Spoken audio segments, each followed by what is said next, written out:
Okay, my mic's not fucked. That's good. Thought I grunted into it. Like my.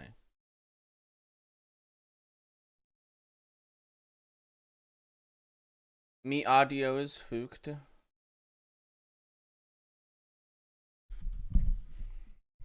Other than that, we're good.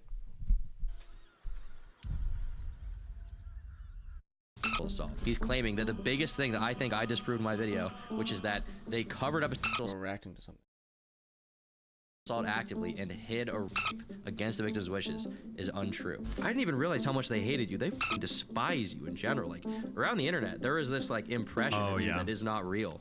Recently shared a post supporting Israel and have been racist by leftist friends. I'm assuming you mean called racist by leftist friends. Stuff like that makes conservatives look better on how they respond and has me reconsidering my ideology. Any advice? Don't let people push you into other political positions. Don't be a goofball. Don't be goofy, all right? What's to do with streamers getting banned and then stating why they got banned? Are you supposed to ensure they don't do it again if you don't know what you did? Example, former Twitch streamer Destiny. That's me. So first of all, we've evolved our policies a great deal over the years. I completely agree that in the past we didn't communicate enough. We still have some improvement to make in this. We haven't done all that we want to do. We give you a lot more information now, but I would like to give you a video clip so you know exactly what you did. And I agree, it is important. The whole reason is to educate people so they don't keep doing it. Yeah. And especially if someone's close to the line, it's important for them to see the actual thing. Hold on, wait. Wait, shouldn't you be open to your political views, not hard sticking to one side just because you think so?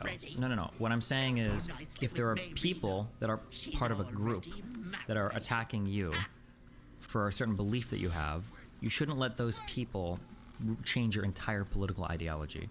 So for instance, something that's very strange to me, well, it's not strange, I understand it, but if you took people at their word, it would be strange. Something that would be strange is people who say things like, oh, I was a big supporter of Bernie Sanders, or I was like a big Democrat, and then I got bullied over trans women in showers, and now I'm voting for Donald Trump. When I hear that, so what they're saying is, I used to have like all these left-leaning beliefs, and then I got bullied one time, and now I changed my entire political ideology. But what's actually happening is they were part of one political group, they got bullied out of it, and then they've developed, and then they've changed to a new political group. Or I'm sorry, a new social group, right? It's just moving from social group to social group, but don't do that, okay? Have actual political beliefs, don't just be part of like groups, okay? Did you see Second Thought was banned from Nebula? Not banned from Nebula, but I think Nebula and them had a discussion, and then they decided to leave. Hey everyone, so this is gonna be a bit of a weird You guys communicate through LSF clips? Well, kind of, except all of my LSF clips get banned, unless they show me in a bad light, so. I wish LSF would get rid of the politics ban. Or, I mean, I guess not, it doesn't matter. It's just annoying that this subreddit basically became dominated by, like, 4 fan bases, and then that's it. I don't know, I say that, but, like, if it was politics shit, it would probably be a lot of my stuff and other political stuff dominating it, so. Maybe it wouldn't make it any better, I'm not sure. I don't know. What happened to the Kevil's TwitchCon stream? Apparently she was sick the day we were supposed to stream and couldn't make it. Honestly, I'm a conservative Jewish / Israeli guy, and I used to think you were a dumb libtard. I started listening to you and me and my homie. Realized you're actually very fair, and I appreciate middle ground on this. Respect, brother. You totally changed my mind about you. Okay. Hey, listen. Heads up, guys, okay? Heads up in the chat. There is a chance there's a whole bunch of new Jewish fans, okay? And a whole bunch of new Israeli fans that I'm picking up because you guys like my left-leaning but relatively fair coverage, okay? A lot of you are going to be really mad in a few months when the tides start to change, okay? I do not support any expansionism into the West Bank. I think that's insane. If the Gaza... Edge closer to the mirror, a pale face appears. The settlements need to stop. Heads up, okay? If you're a new Jewish Israeli fan, you're watching my shit, you think, oh, that's a huge Israel supporter. I do support Israel. I think Israel is based, personally, okay? I'm a big fan of the Israeli and Jewish people, but I don't think that excuses every single action that Israel has taken in regards to their treatment of and the administration to the Palestinian people in both the territories. Okay, just letting you know. Okay. If you were Israel, would you try to relocate your country to the Aleutian Islands of Alaska or stay in the Middle East and try to grind out the never-ending situation there forever? Like, regardless of whether they're in the right or not, just for pragmatic reasons. Dude, if I was Israel and I'd survived so much conflict in that region, a lot of it on my own, I probably think I did have God's blessing to inhabit that land, okay? Boonzy responded. Oh, control at Boonzy. Sorry, I missed you. I do not support expansion of the West Bank. I agree we should stop selling the West Bank. Oh, okay. All right, just check. All right, just making sure. I'm just trying to be careful when I pick up new fans now that people don't get like the wrong idea of me. That you're like, oh my god. So I've done that in the past, like 2 or 3 huge times. Whether it's picking up too many fans from the left or too many fans from the right. Just want to be clear where I stand on everything. Can you give your prescription on what you think Israel's next step should be, like Cenk did? I've already said what I think it should be. I haven't heard pushback against it yet, but also I don't know like what's realistic. Like I said, my position is like Israel and Palestine should come to a 2-state solution where borders are agreed upon, and Israel turns the full security situation over to Palestine, meaning Palestine gets to have a military, the blockade is ended, there's somehow they facilitate free travel between the West Bank and the Gaza Strip. All of that should happen, okay? But that deal should be made under the administration of, or under the care of the United States, with all of the surrounding Arab countries agreeing, with the condition that if there is some f***ed up shit going on towards Israel from the Palestinian territories, the United States will come in with planes and destroy. That should be, I think that should be the, Thank you. that's what I feel right now. Twisted and Thanks for the call, buddy. contorted, becoming the twisted surface of the door before you. Flee, you feel Oh, it dear. cry. Oh no. Oh, you get. Oh, I'm so sorry. Oh, I'm so sorry.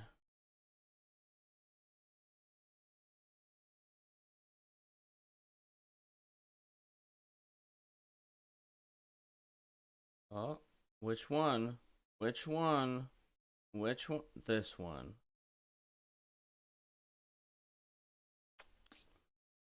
Oh, you're banned. No, but I don't even, again, I don't know what the appetite is in Washington to even iron out like a strong position in Israel. I don't know what the appetite of the American people is for any sort of like prolonged conflict in the Middle East. I have no idea right now. The problem is proxy militias like Hezbollah. Like what if they end up attacking Israel after the 2 states are established to hold Lebanon accountable? That's why I'm saying any peace deal that happens in Israel between Israel and Palestine has to involve other countries. Like deals between just Israel and Palestine don't matter, right? Like at the very least, Iran needs to be involved. If not Iran, Egypt, Jordan, probably Libya, and Lebanon. At the very least, I think like at the bare minimum, these, and then the United States. These are the countries that have to be involved in terms of agreeing what the future situation will look like. Iran, LOL, then a 2-state solution will never ever happen. I mean, that's what has to happen, right? It has to be, it has to involve because people keep trying to look at like Israel-Palestine as like Israel-Palestine, but it's not Israel-Palestine. It's all the other actors in the area that complicate things. You know, if it was just Israel-Palestine, the situation would be significantly less complicated, you know? Should the U.S. not just tell Iran and the rest of the Middle East to f off instead of a 2-state themselves? What the f did Iran do? Pretty sure Iran was like the leading cause of soldier death in Iraq for like the last like 10 years of like our occupation there. Like Iran is incredibly active in foreign affairs. Is it the Islamic Revolutionary Guard Corps? They have like they've got their own complete funding and like isolation from government activity around. They have their own funding, they do their own shit, they're involved in a ton of like foreign stuff in the Middle East, probably elsewhere too. That's why Iran has to come, I think Iran has to be at the table for any reasonable peace agreement to be made between Israel and Palestine. But again, I don't know. Again, I don't know what the appetite is for the American people or for DC to actually like start to hardcore venture into these waters and try to negotiate something. I have no idea. You realize there's magic at work. Iraq was a complete and total military victory, some of the largest tank battles in the history of mankind, and Saddam's army completely destroyed and or routed. We failed at nation building in the Middle East because the culture and people are incompatible.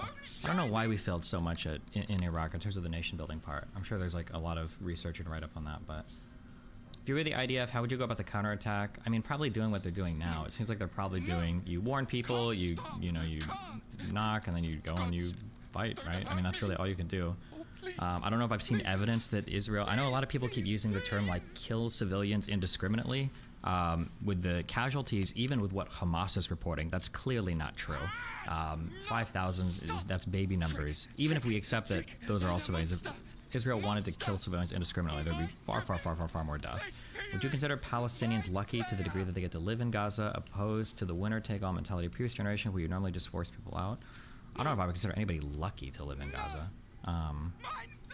Did I not activate this? The voice guy? There we go. No intention of letting yeah. that happen. Don't still look. Even after everything. At Destiny, in your interview with Cosmic Skeptic, you said that a group may be justified in using violence against another group if their values are so different that coexistence is not possible. Using this logic, isn't Israel justified in wasting the Palestinians? Not saying I agree with this logic, but I don't know how we fix this if Israel wants to exist while many of the Palestinians want to destroy all Jews. When I said that, I qualify that heavily. I don't know if there are actually massive groups of people with fundamentally incompatible, like, ethical or moral values. I think most humans have a pretty similar foundation.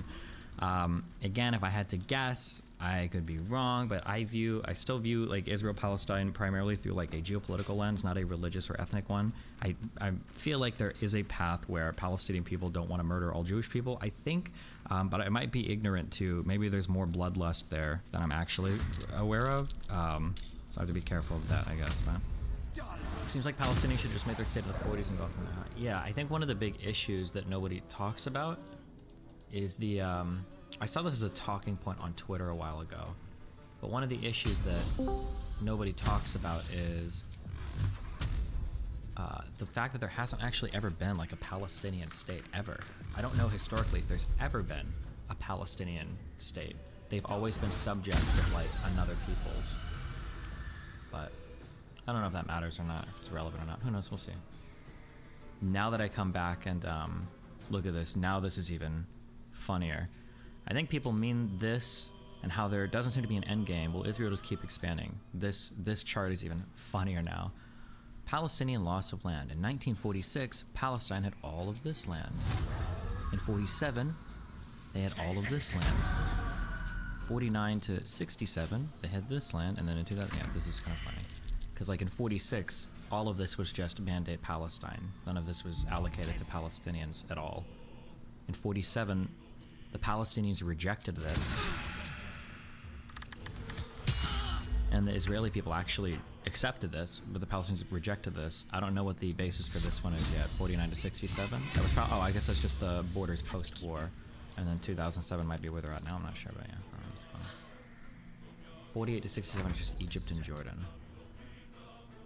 48 to 67 is just Egypt and Jordan. Okay.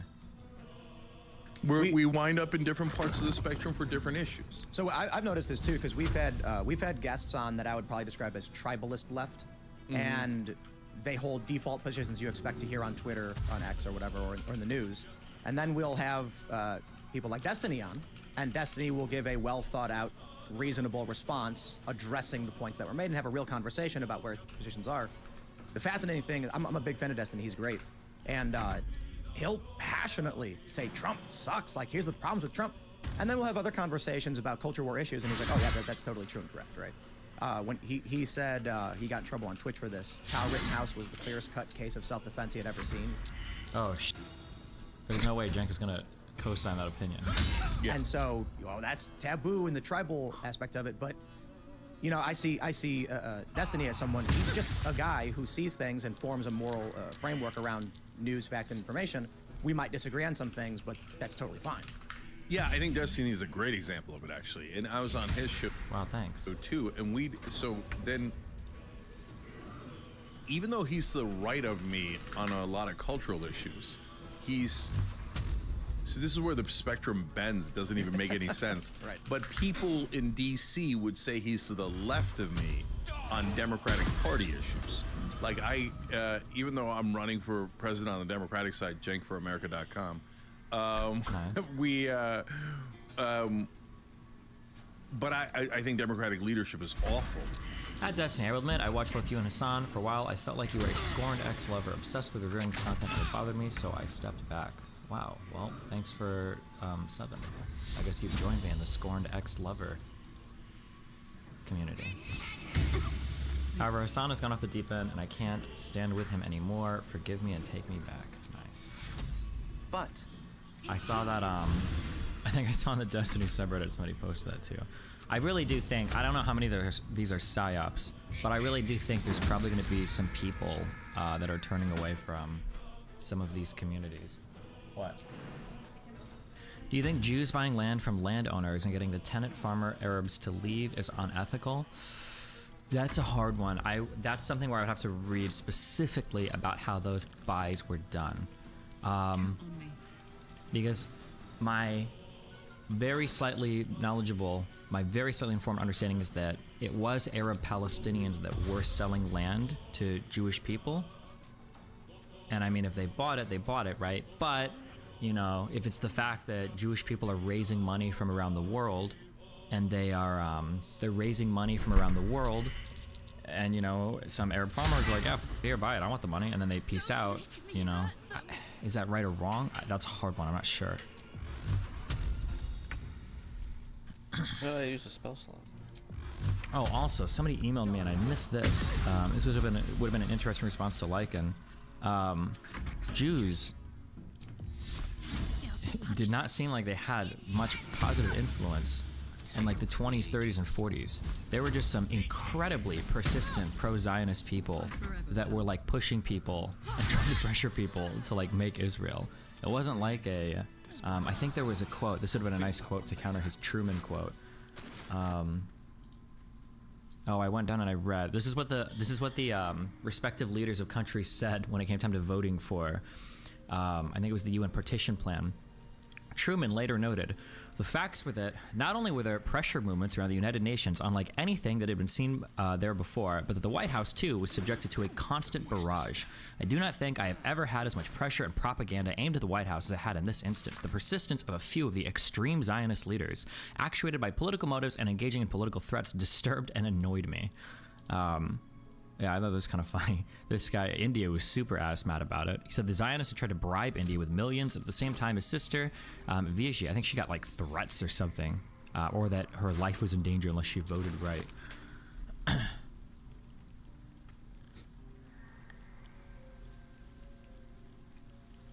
And then there were also, to be fair, there were some counter pressures as well. Jamal Husseini promised the blood will flow like rivers in the Middle East. Concerning the welfare of Jews in Arab countries, a number of direct threats were made. Iraq's Prime Minister, Nuri al-Said, told British diplomats that if the United Nations solution was not satisfactory, severe measures should be taken against all Jews in Arab countries. So everybody was... Do you think the far left is coming back? I feel like the Palestine stuff is an inflection point where leftoids get a lot of support. I don't know, we'll see.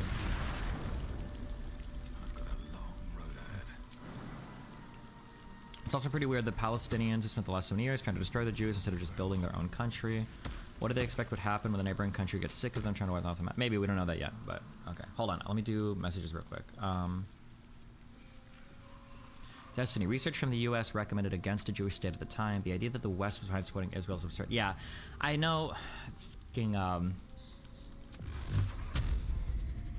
was trying to like link me shit on Discord, trying to prove that like the whole West was in support of Zionism and blah blah blah, but it's always just like quotes or like things from that Herzl guy, but the actions of all the other nations and everything in the area, I can't see anything that supports that whatsoever. It's also good, I guess, for my arguments against Nazis, because Nazis always say that like Jews were running the world and everybody, you know, where they were controlling everything, but I guess you could argue, I mean, were they controlling everything if they had to run around and like try to convince people? I don't know, I guess you could argue one way or another if you wanted to. If they did convince people, it means they controlled the world. If they didn't even need to convince people, then they already control it. I don't know. I guess you can always make an argument depending on...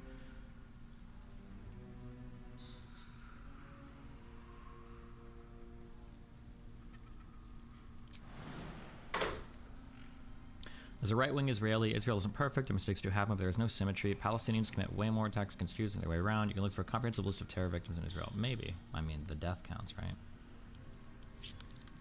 Exaggerating slightly, but the Rothschilds really did have a massive hand in investing in early Israel. Yeah, I'm sure they did. But I'm curious, like, what was their net worth? Was it really rivaling, like, any real countries at that point? Whereas today, you've got... like the type of wealth that people like Elon Musk or Mark Zuckerberg or Jeff Bezos have today, unless you were like, I don't, actually the Rockefellers actually might have had wealth that rivaled that. Actually, what was it called? Like First Oil or what the National Oil? What the fuck was it called? Actually, they might have. Are you aware of the claim that the Hamas phone call is fake? Emma from MR say it on the show recently sending dial. No, Emma can't factually give you any piece of information ever. Don't ever cite her as a source for anything credible ever. She has no idea what she's talking about ever. There is no credible evidence right now that that phone call is fake. That is not true. Now, unless something new has been released that I haven't heard. However, that doesn't mean that it's real. Whether or not you choose to believe that that leaked phone call is real, I mean, it's up to you. It's personally for me, not to shut on Israel, but I don't think I would trust anything that they covertly release that the U.S. doesn't co-sign. If the United States co-signs it, if the United States says, we looked into the intel, we looked into the source of this, and we're going to say we actually do think that this is legitimate, I would be more agreeable. But if the U.S. hasn't said it, I would not, yeah. Today's drama that I'm talking about has to do personally with me in regards to my coverage on the super mega story that happened a few months ago on my channel and on many other places on the internet. If you're a regular viewer of my channel, you probably know what's going on and at least some of what has been said about me and others in the comments of my video. But I know that most of you are probably very confused right now, so I'll catch you up. Now, I wanted to talk about this sooner, but I was afraid that bringing it up would cause even more harassment against myself and the people around me and others in this situation. But because of just how bad it has really gotten, I want to publicly and fully explain my perspective and try to resolve it in the best way I can. A few months ago, I made 2 different videos. Can you explain the TLDR for the Super Mega drama? Basically, this guy helped to signal boost another girl saying that Super Mega was, the main claim was basically that they were kind of like hiding a sexual assaulter and forcing her to be in the same room as him for an extended period of time. And then there were a whole bunch of garbage personal attacks thrown on top of that.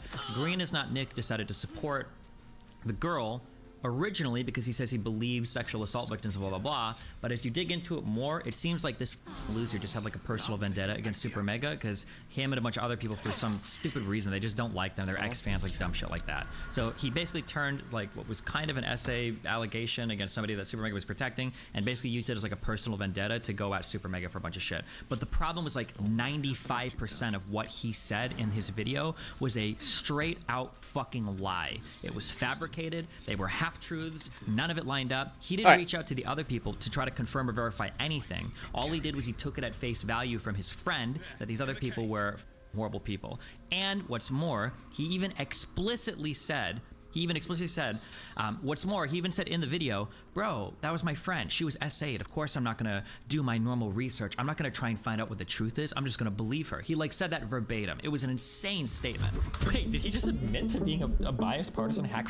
Wait, hold on. I must have misheard him. I'm sorry. Because it sounded like he just said, oh, of course I'm not gonna be objective. She's my friend. I must not have heard that correctly. Of course, I'm gonna take the side of a personal friend of mine when she comes out with a story about her own sexual assault. This isn't like an online, like normal thing where I look at all the facts and I make a decision. No. What? This is a clown world statement. Hello? She's my friend. You think I'm gonna look at the facts? Part of the reasons why people are so comfortable going on and just telling lies is because they've got people like this their lives. And when I say simp, I mean that in an agender sense. Oh my god, you said something happened to you? Yes, queen. Yes, king. I believe you 100%. I'll stand you. Yes, yes, yes, yes, yes. People like him are the reason why people feel so comfortable telling lies like that. Because they'll always have relentless support no matter what. It's like, even if he's friends with them, like, if he didn't let that completely affect his coverage, I wouldn't care that much. But he was totally uncritical. He didn't say the word allegation once in that whole thing. He treated it all as fact. Super Mega stopped making content because of this? They quit? Oh, geez. They're done. Around a sexual assault that happened to an artist and a friend of Super Mega's by another one of their close friends who also worked for the channel. Both people were highly associated with Super Mega, and the actual instance of the sexual assault happened under Matt Watson's roof. Now, the artist who was sexually assaulted made a video months after this incident detailing what happened between her, Don, her assaulter, and the rest of the Super Mega team. Now, Lex, the artist at the center of the story, is dating a close friend of mine. In a video game, sorry. who you are all familiar with. That would be Ethan is online. Lex posted her story, and I was asked by her and Ethan to potentially... Rumor is that Lex is making a response video to Super Mega 2. I don't believe it. I bet she's trying to make one, but I don't think she'll actually publish it. Everything about their story was bullshit. I think she's gonna get, if she tries to, it's gonna be horrible. I don't think she will. She'll end up tweeting saying like, oh, I can't do the harassment, it's too much. Like, I just want to move on past all this and then move away. That would be Ethan is online. Lex posted her story, and I was asked by her and Ethan to potentially talk about it on my channel because I've talked about similar situations in the past. I watched her video, and a few days later, I posted a video covering everything she said in the video, including the reports of 2 other people who spoke out about Super Mega, one of them being a former employee of theirs who used to be friends with Ethan and Lex at the time of her video releasing. Now, after I released this initial video, Super Mega released 2 videos detailing their side of the story. Okay, keep in mind here that when he says that he released a video also going over their allegations and claims, it wasn't just that. That was like 1/8 of the video. The rest of the video was just random personal attacks, playing some video of the guy getting punched in the boxing ring like over and over again. Can somebody tell me, like, what part of Lex's story was this for? What part of Lex's story is this important for? Video. And my favorite post right here says rape apologist gets what he deserves, and it shows Matt getting...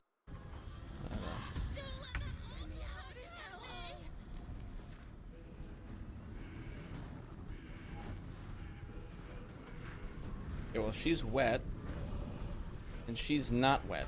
So that one has to be the fake, right? Right? Right?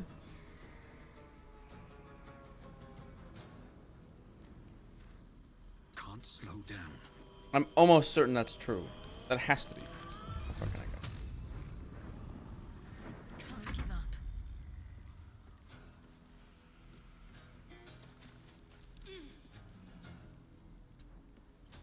Creator. Okay. Destroyer.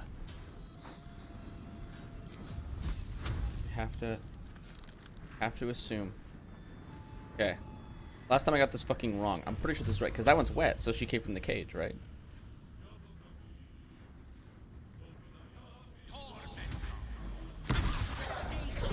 Got him. Beat the shit out of him. Oh, you're really not gonna do that much damage, right? I'm going to enjoy this. Wonk. Oh, never mind. We're good. We're goated. Bonk. Oh! Oh!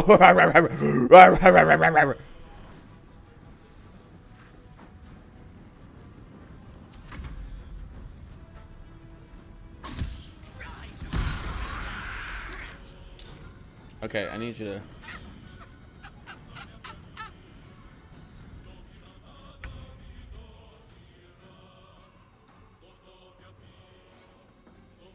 One day I'll catch a break.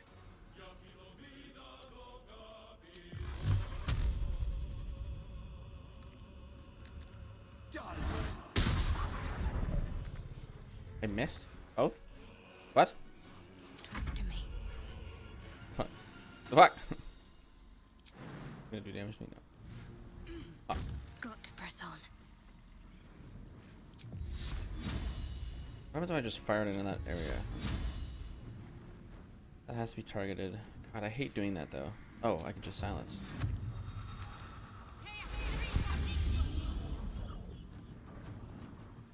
Okay, well if she's not there, you know. Allow me to demonstrate. That really doesn't help me. I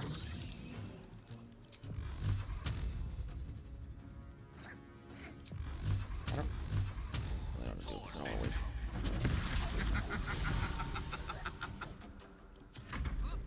Covered. Smack.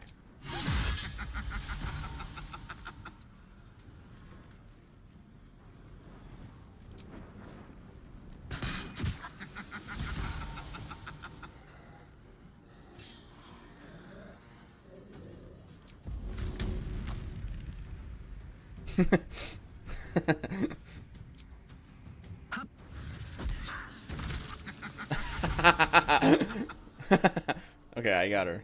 She's out now. So she is in the silence.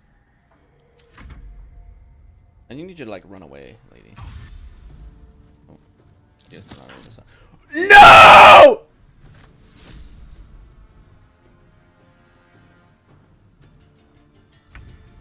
my way.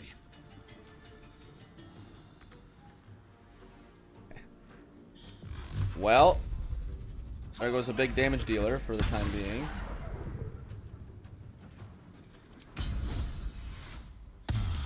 Not good. On my way.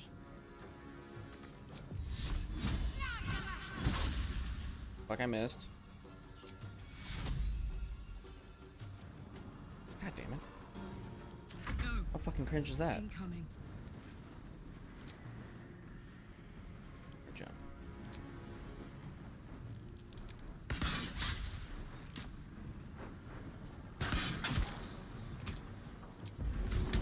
Bro. Oh, wait, can't I throw this?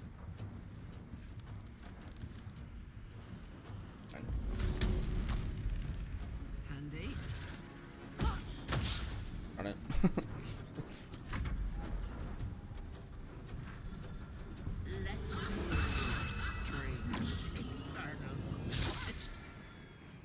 Okay. Oh, nice. Good. Light on my feet. Make sure you don't miss.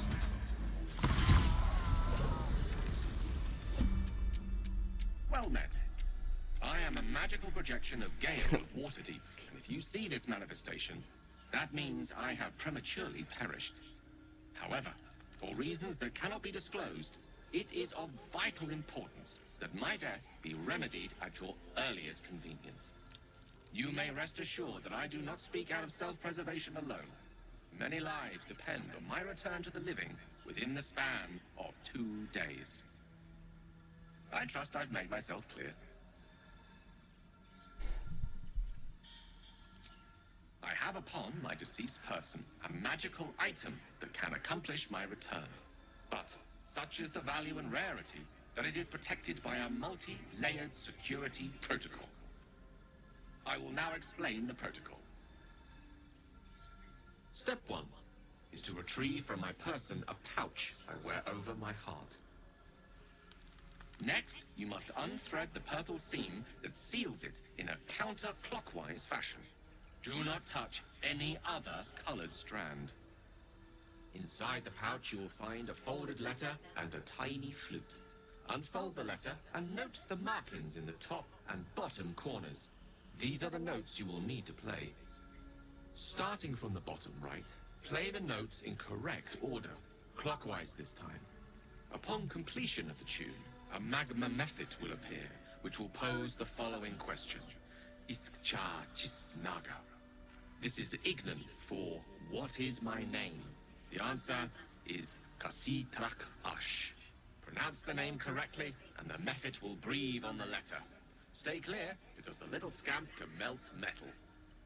Words will now appear on the letter's surface, effectively turning the letter into a scroll of true resurrection. Use it to bring me back to life. Excellent. Now repeat my instructions back to me, please. All right. In that case, this will be an easy exercise. Step 1. Receive. Get the letter, or get the pouch from your heart.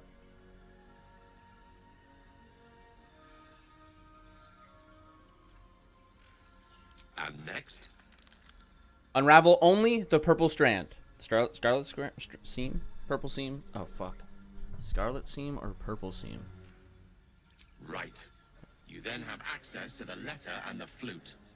Go on. Play the notes in the top and bottom corners.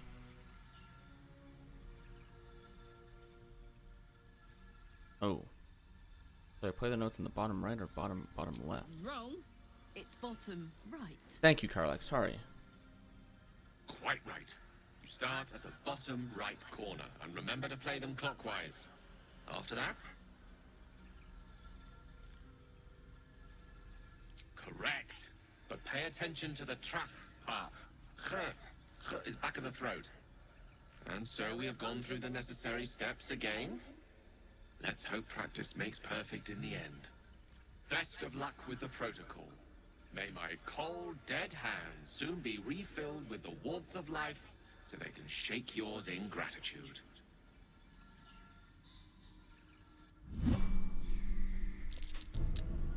I mean, turn movement.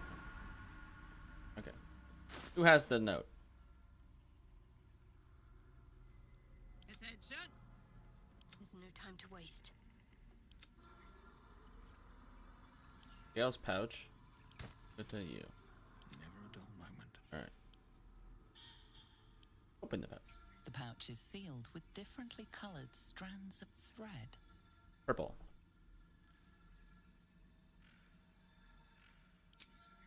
As the purple thread becomes undone, the pouch opens to reveal a letter and flute inside. Alright. Bottom right.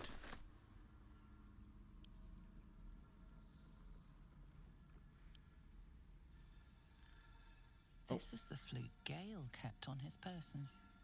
A faint magical aura envelops its wooden surface.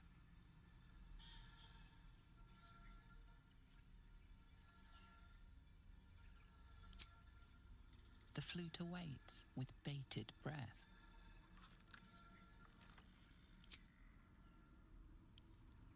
Read the scroll.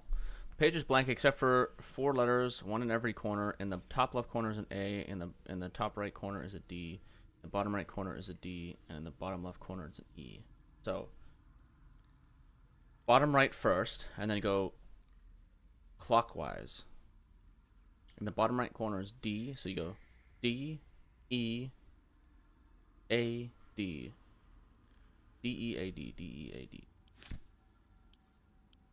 Gale's magic flute is ready to be played. D, E, A, E, The A, D. flute awaits with bated breath. E.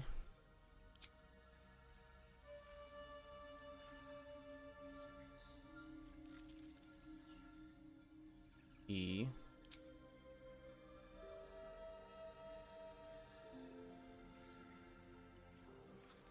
A.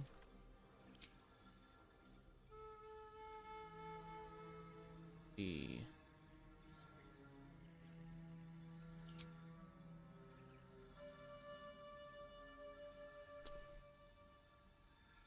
Technically, a method. Okay, good. Good. Now, the ash part. Okay. The ash is last. The part has it's from the back, but from the back of your throat.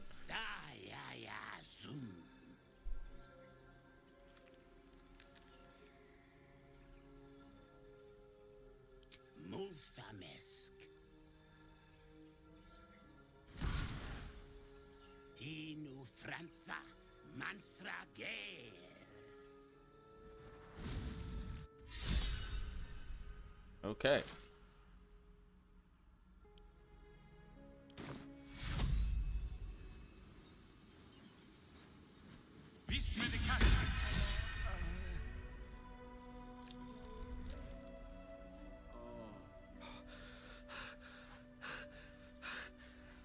My word, you did it! Oh, it's good to be alive.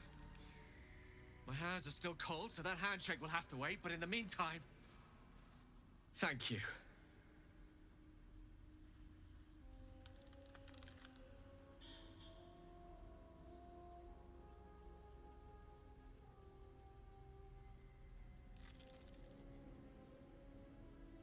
Oh, it's a relief to be back on beautiful Faerun. The dreariness of the fugue plane oppresses one's soul so very quickly. Now, I believe adventure awaits. Or misadventure, perhaps. Shall we?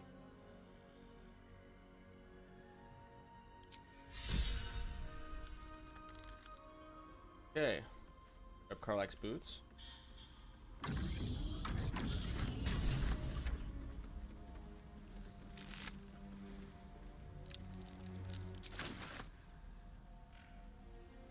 How do you not turn off Wits this? and blades always sharp.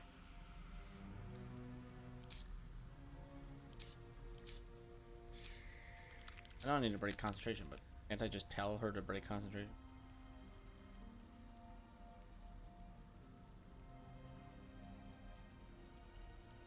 Still alive. So that's progress. Moving in. Because I'm pretty sure she can't talk right now. Because she's silenced. Right? I think that's what's happening.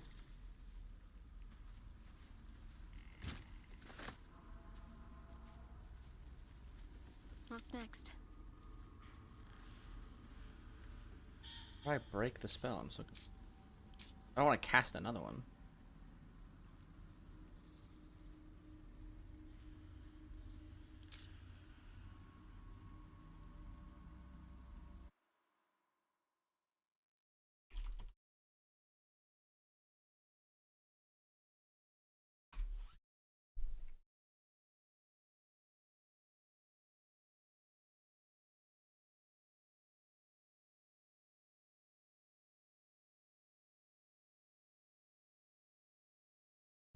You don't know how to turn it off.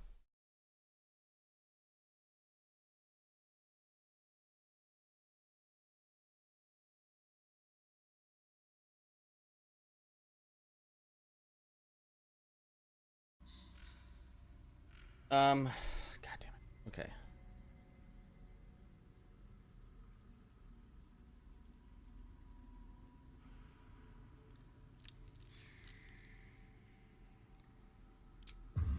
It's just an action. So cast it over Let's here. see.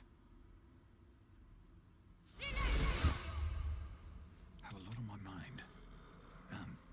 Well, in it. You bastard! You ruined it! You ruined everything! It's a fucking hag. Shut the fuck up.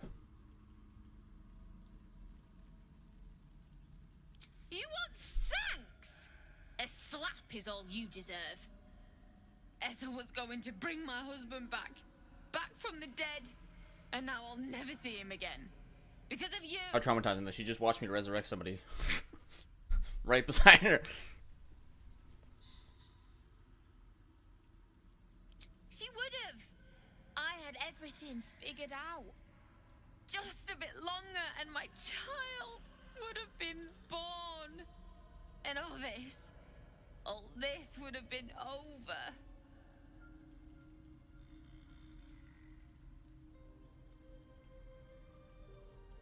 Don't judge me. I have nothing. My baby would have been raised in rags. Auntie Ethel promised to give this child a good life. Teach them magic, even. More than I could have done.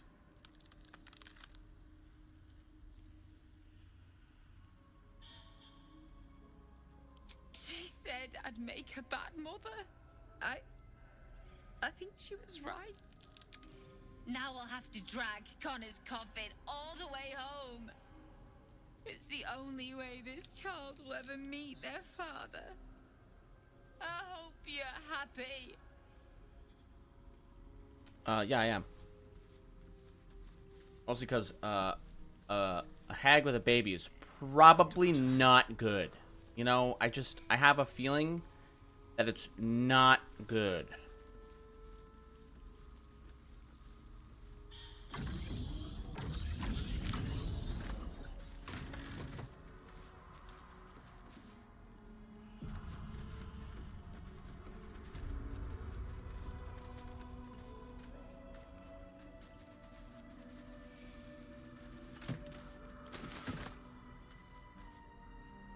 Look at these markers. Search the layer for a way to help min. Oh. Okay.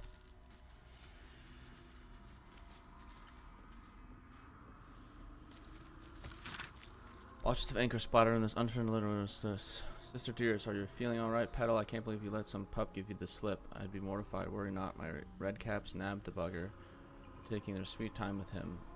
Screaming stopped a few nights past, but the sobbing continues. He'll die, forgetting he crossed a hag. A mother with a failing mind, you know me so well. I have the most daring masks. Must come visit. Was written in an elegant cursive. Ethel, I've heard business has been slow. Rest assured, I have a job for you. A client fled Baldur's Gate without payment. My agents picked up his trail along the Shinnothar. Shinnothar, and have ensured he will pass through your territory. Do as you wish to him. In exchange, I have a girl who suits your particular appetites. Her mother's mind is failing. My touch is assured you can help.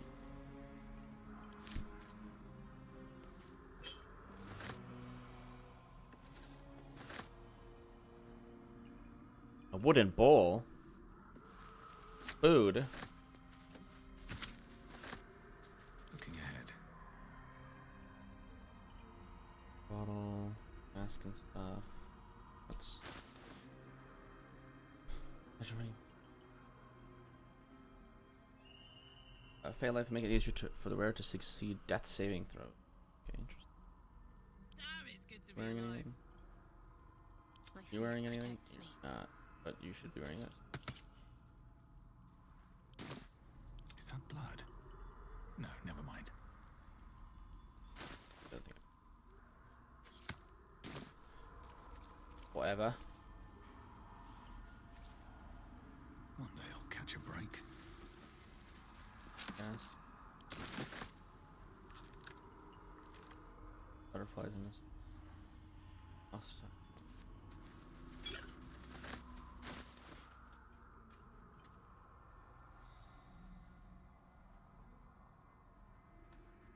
Oh, interesting.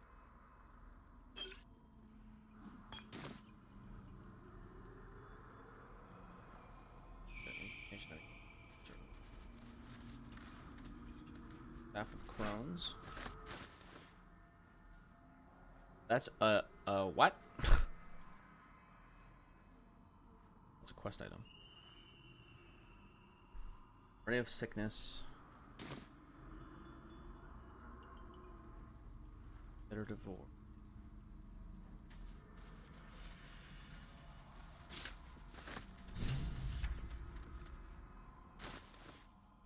Oh, clump of hair and flesh stick out from the twisted roots that make up the shaft of this wand comb. Honor is scratched into this.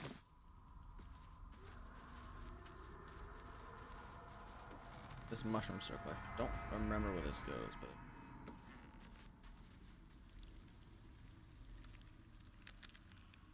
should go actually.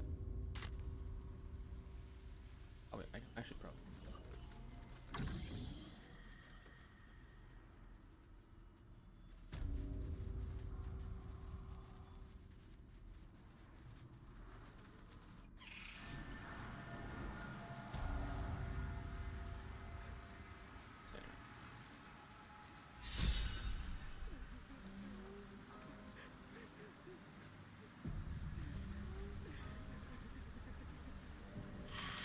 Gods, didn't hear you coming. I know I should head home, but I can't bring myself to leave. The thought of putting him in a wheelbarrow and making the journey all over again. Oh, okay. I was like, 'cause I remember seeing on a past playthrough. I remember seeing this chest, and I was like, oh, why is this thing still black? What the fuck's happening? It's because I accidentally got Mithara killed. So, or Minera killed Mithara.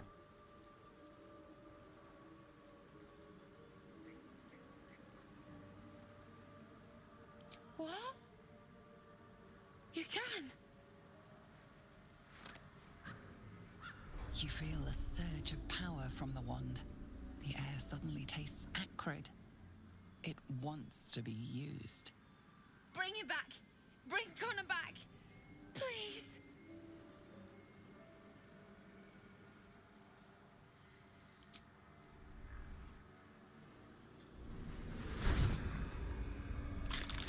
And we'll raise up a zombie. What? What's happening? Why is he still dead?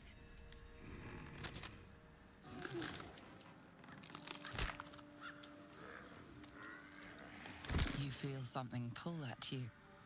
The creature yearns for a master.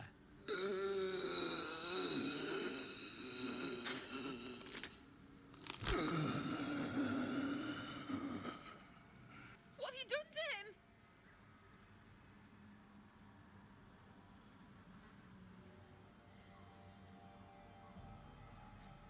Oh, this isn't what she promised. It is. I wanted him back. Back the way he was. Not this.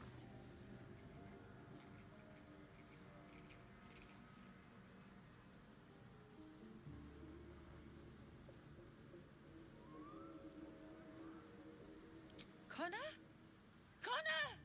I don't even even know if he's in there. But he might be. And if he is, I'll find him and bring him back. Oh.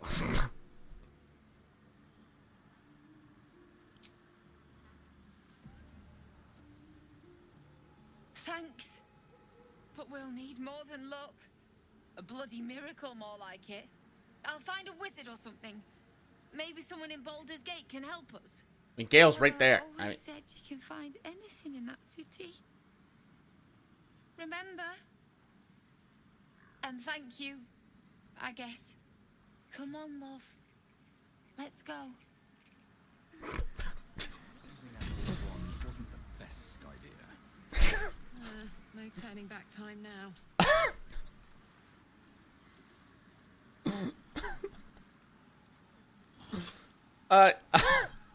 You know, you know what? Maybe, you know, maybe that's best for them.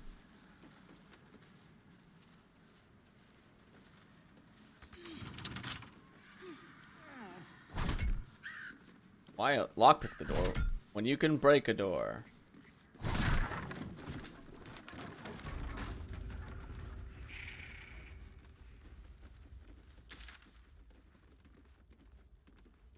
Tea house. What does it need at the tea house?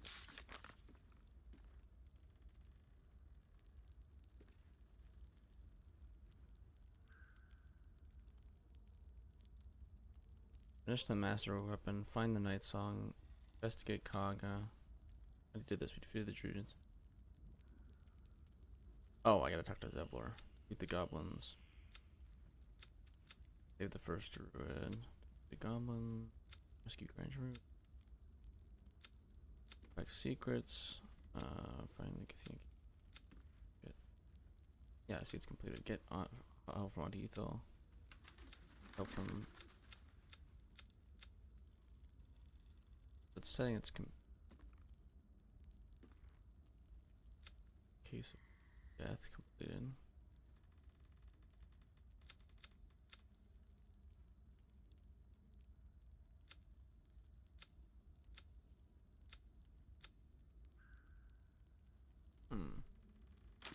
I don't understand. Just a marker for her house then? Whatever dumbass reason.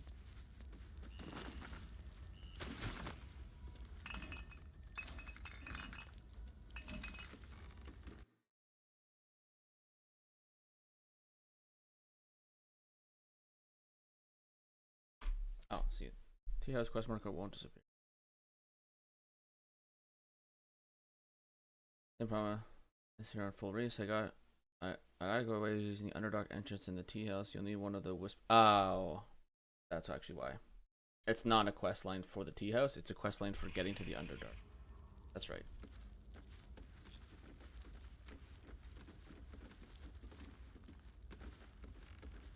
Getting the absolute shit beaten out of him. Let's just let it play a couple more times. We can keep watching it. I don't think anyone minds letting this loop on repeat. We could just let this go. If you want me to do this for the rest of the video, I could. And making jokes and like shitting on them for a bunch of totally irrelevant stuff.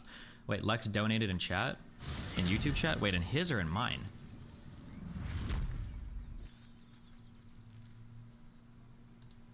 SA, not alleged essay? No, it's alleged essay, okay? Because at this point, from what I've heard, and it's just word versus word. Wait, is Lex Karen $5? Wrong Lex? Oh, Lex Friedman.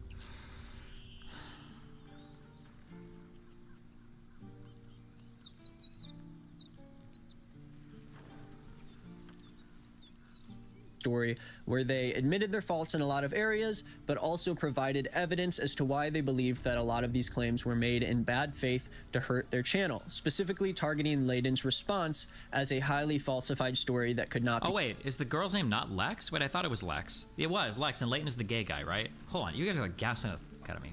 Cute, okay?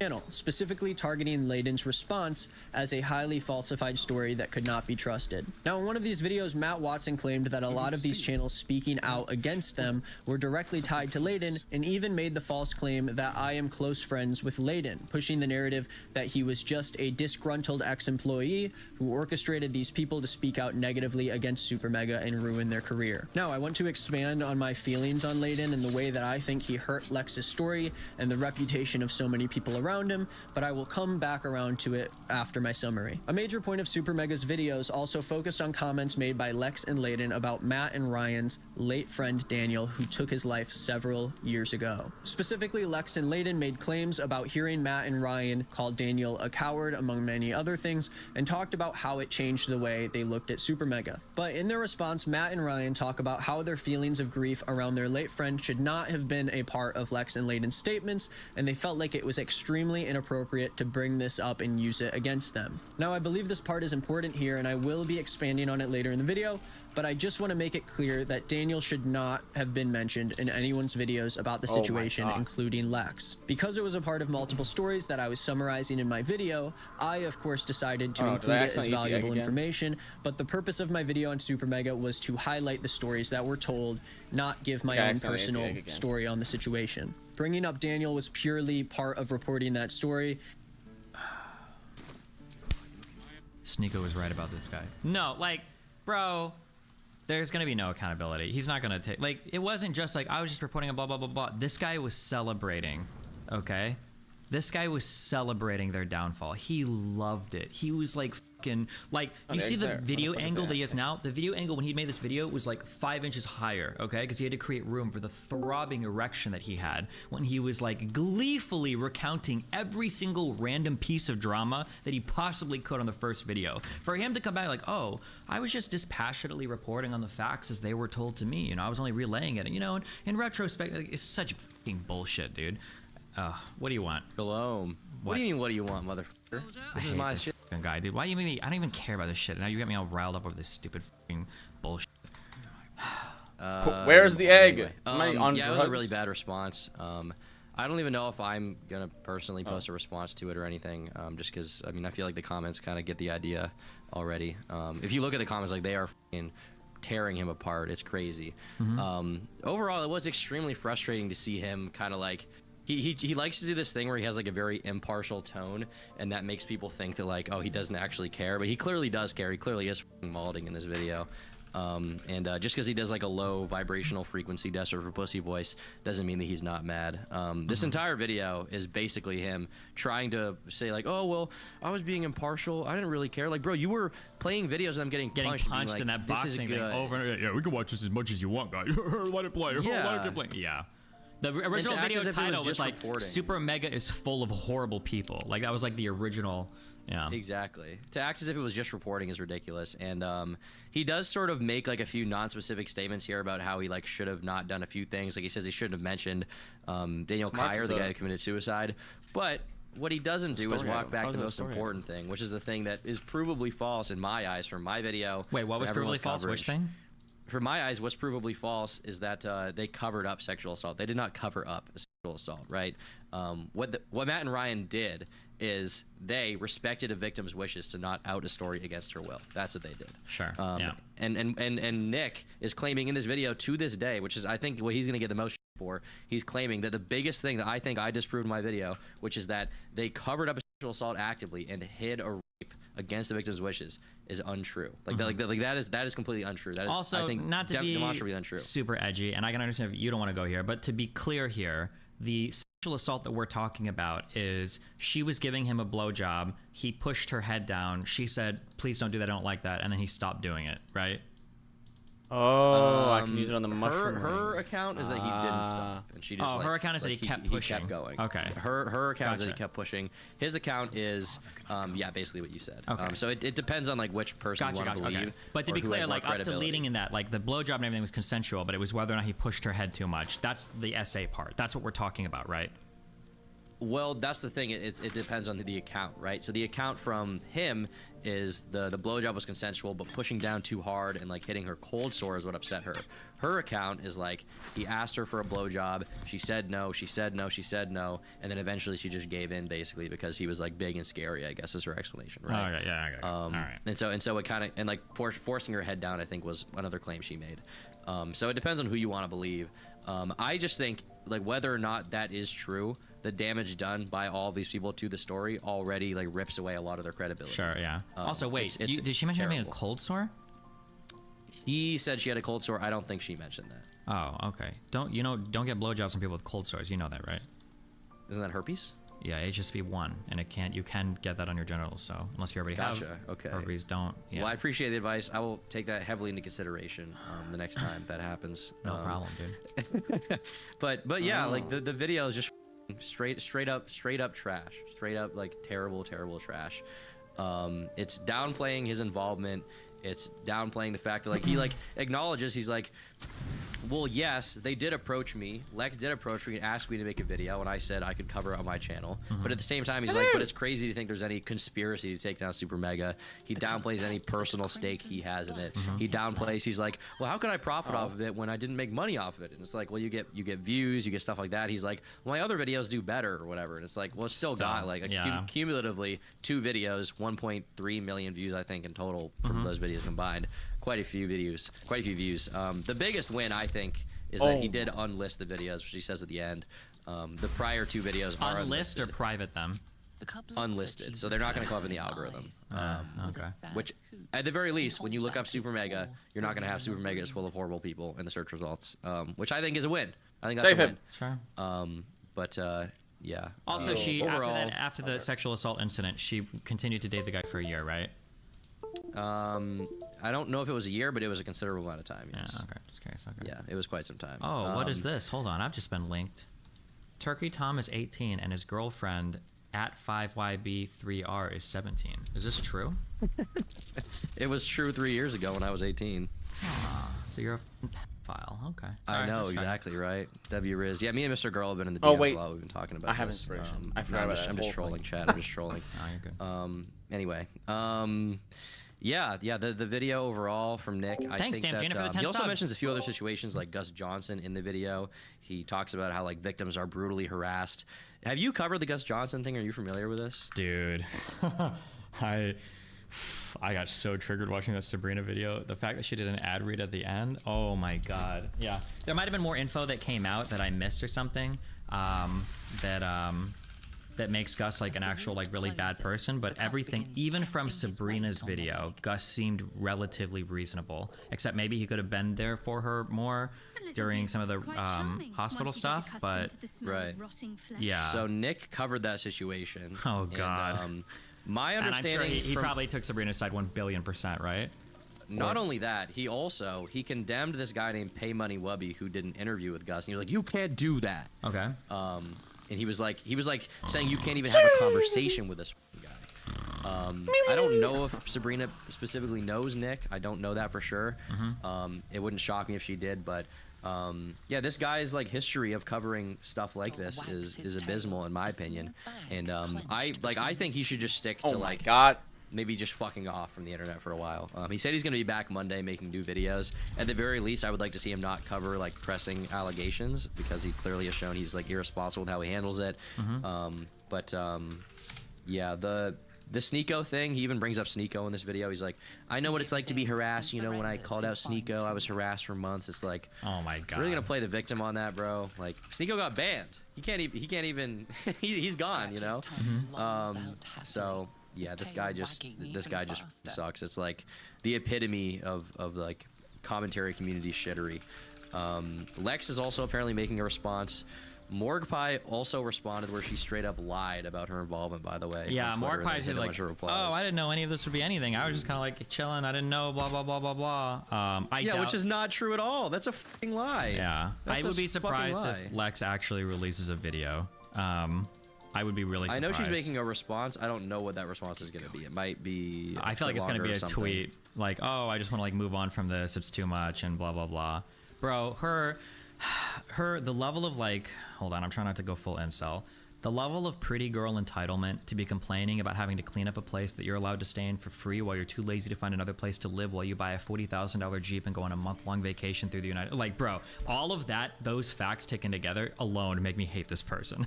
Like, holy shit. And it's even crazier, like, when I saw the video, I thought she was, like young or something. I was like, okay, she's 18, right? But no, she's, like, 27 or 28. Like, what the fuck? What have you been doing for the past, like... 30 years of your life, this is where you're at. Like, yeah. You're still on this entitled crazy shit. And yeah, the financial responsibility is like so like crazy. Not to mention no.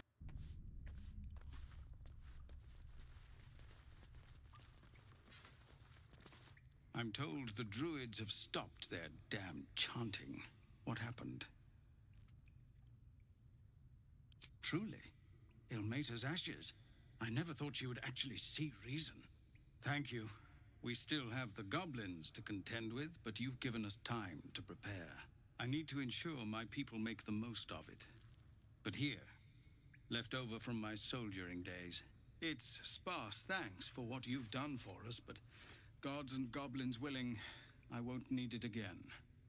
If you can clear the road of goblins, as you say, I'll ensure a reward is gathered for you.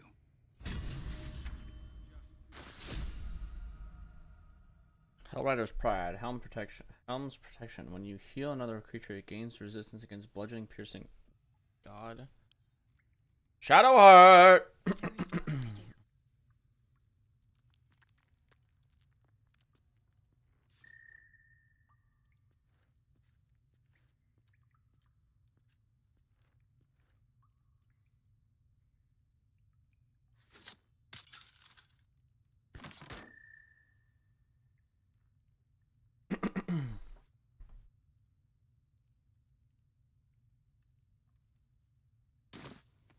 Shouldn't have wished to live in more interesting times. Wonder if the gods are watching me.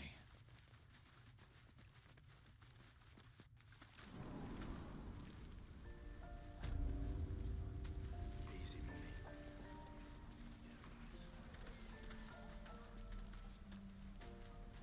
Okay, now what should we do? Should we kill the goblins?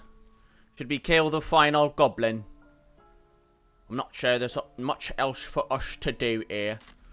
I think we should go in there and kill Rags... Big balls, man.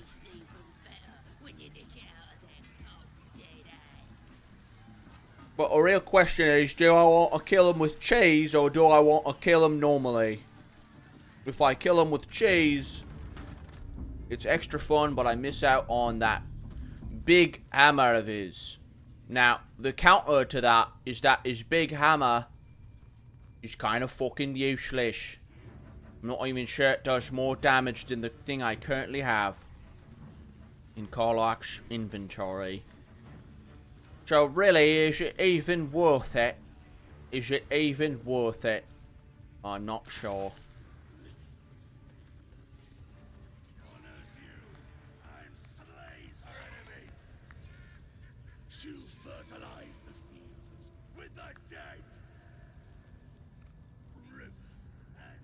There's all this loot back here as well. Those eyes. Those ever-watching eyes. Anyway, if I just come over there. Do you like if I just kill him right away? Actually, if we all just stand here and just beat the shit out of him, what happens? What if we all just stand right here?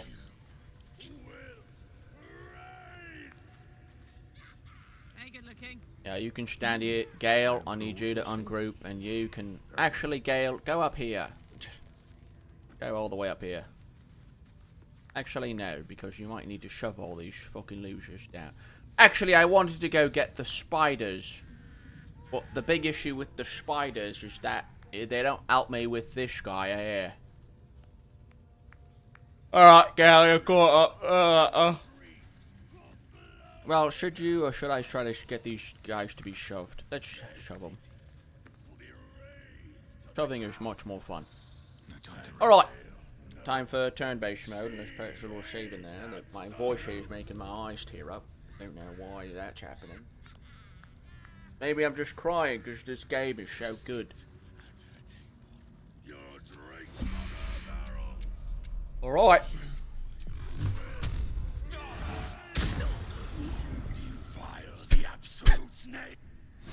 He's gone. He just immediately. He's like saying that while flying through the air.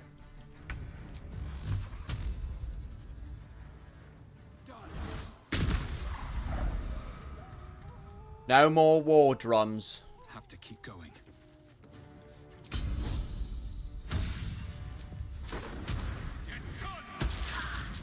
Damn it. I speak, they burn.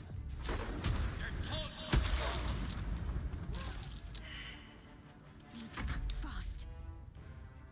Your time has come.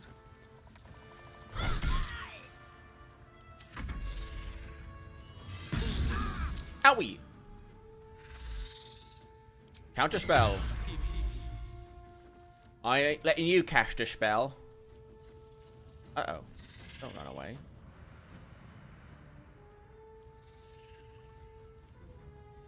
Oh, Karlak, you get to beat the shit out. Hey! Don't do that.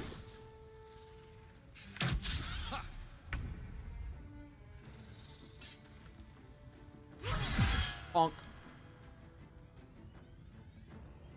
Where's the other one? He's up here. Over there.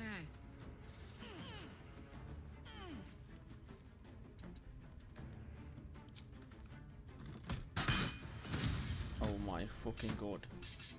A fucking critical.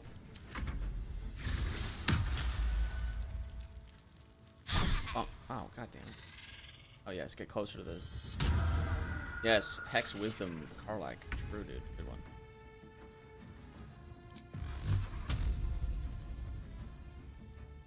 Path is interrupted. Suck my dick.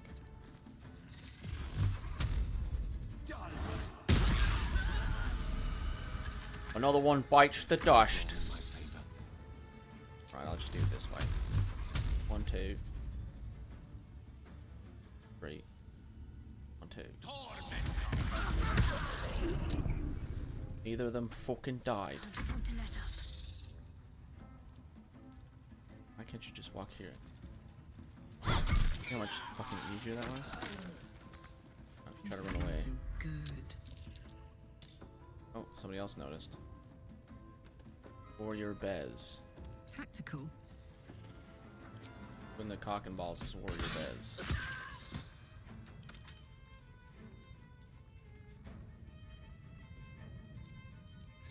That's probably not the best. But I believe we could just flee combat.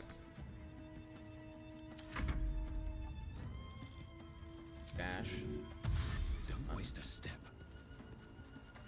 Because then it makes him have to investigate, I'm pretty sure. Okay, so you're done. You're done. I got this. Aye, aye.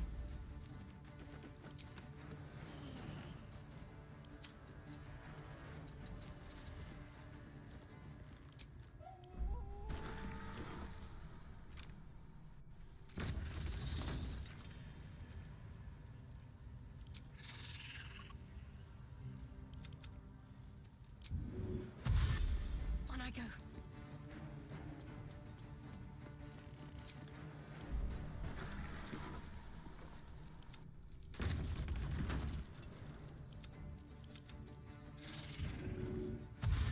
Shall be done.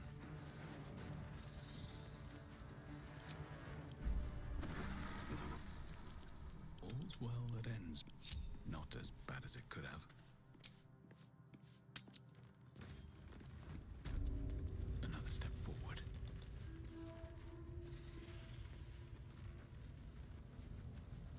So, what was his name? Ah, fuck. BG3.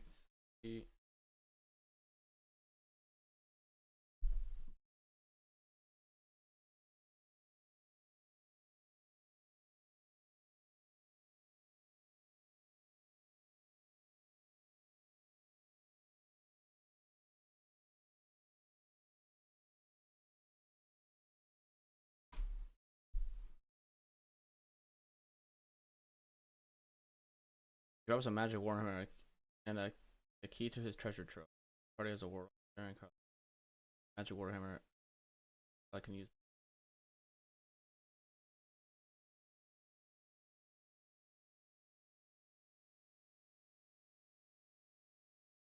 Yeah, it's just a magic hammer, and I can easily pick lock. Pick lock? Lock pick.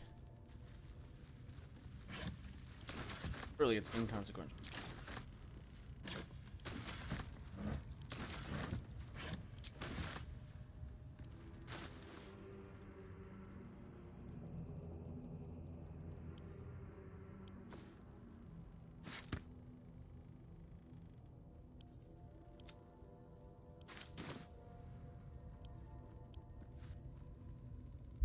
Okay,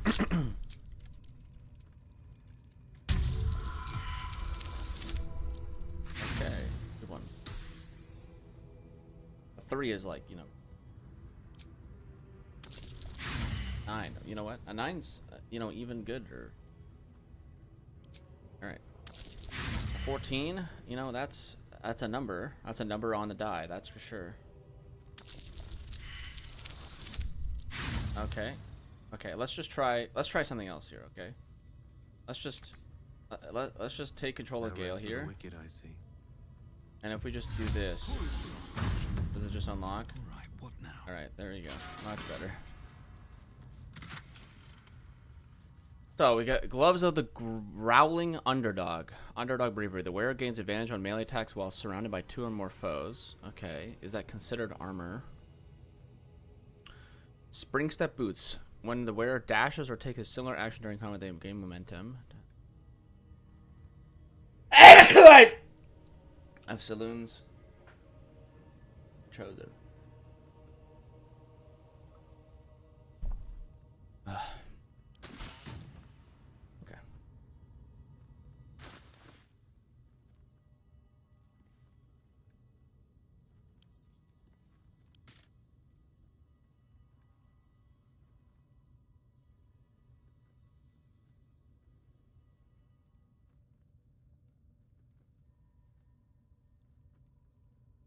I'm not sure that anyone's going to do that, but maybe Carla can wear it just because. An ally you touch regains hit points, but possibly falls asleep. Okay. How is that any better than that? Just gives me fucking aid, which heals and gives you. Heals 10. Oh, but it's only to self. Well, that's fine. Never a dull moment.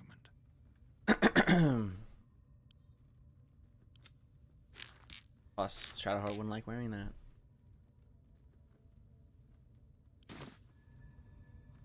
Alright, so that's done. Can't slow down. Now, how do we get down to the...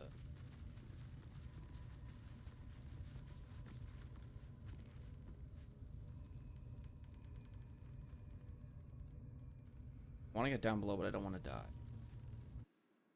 How do I get...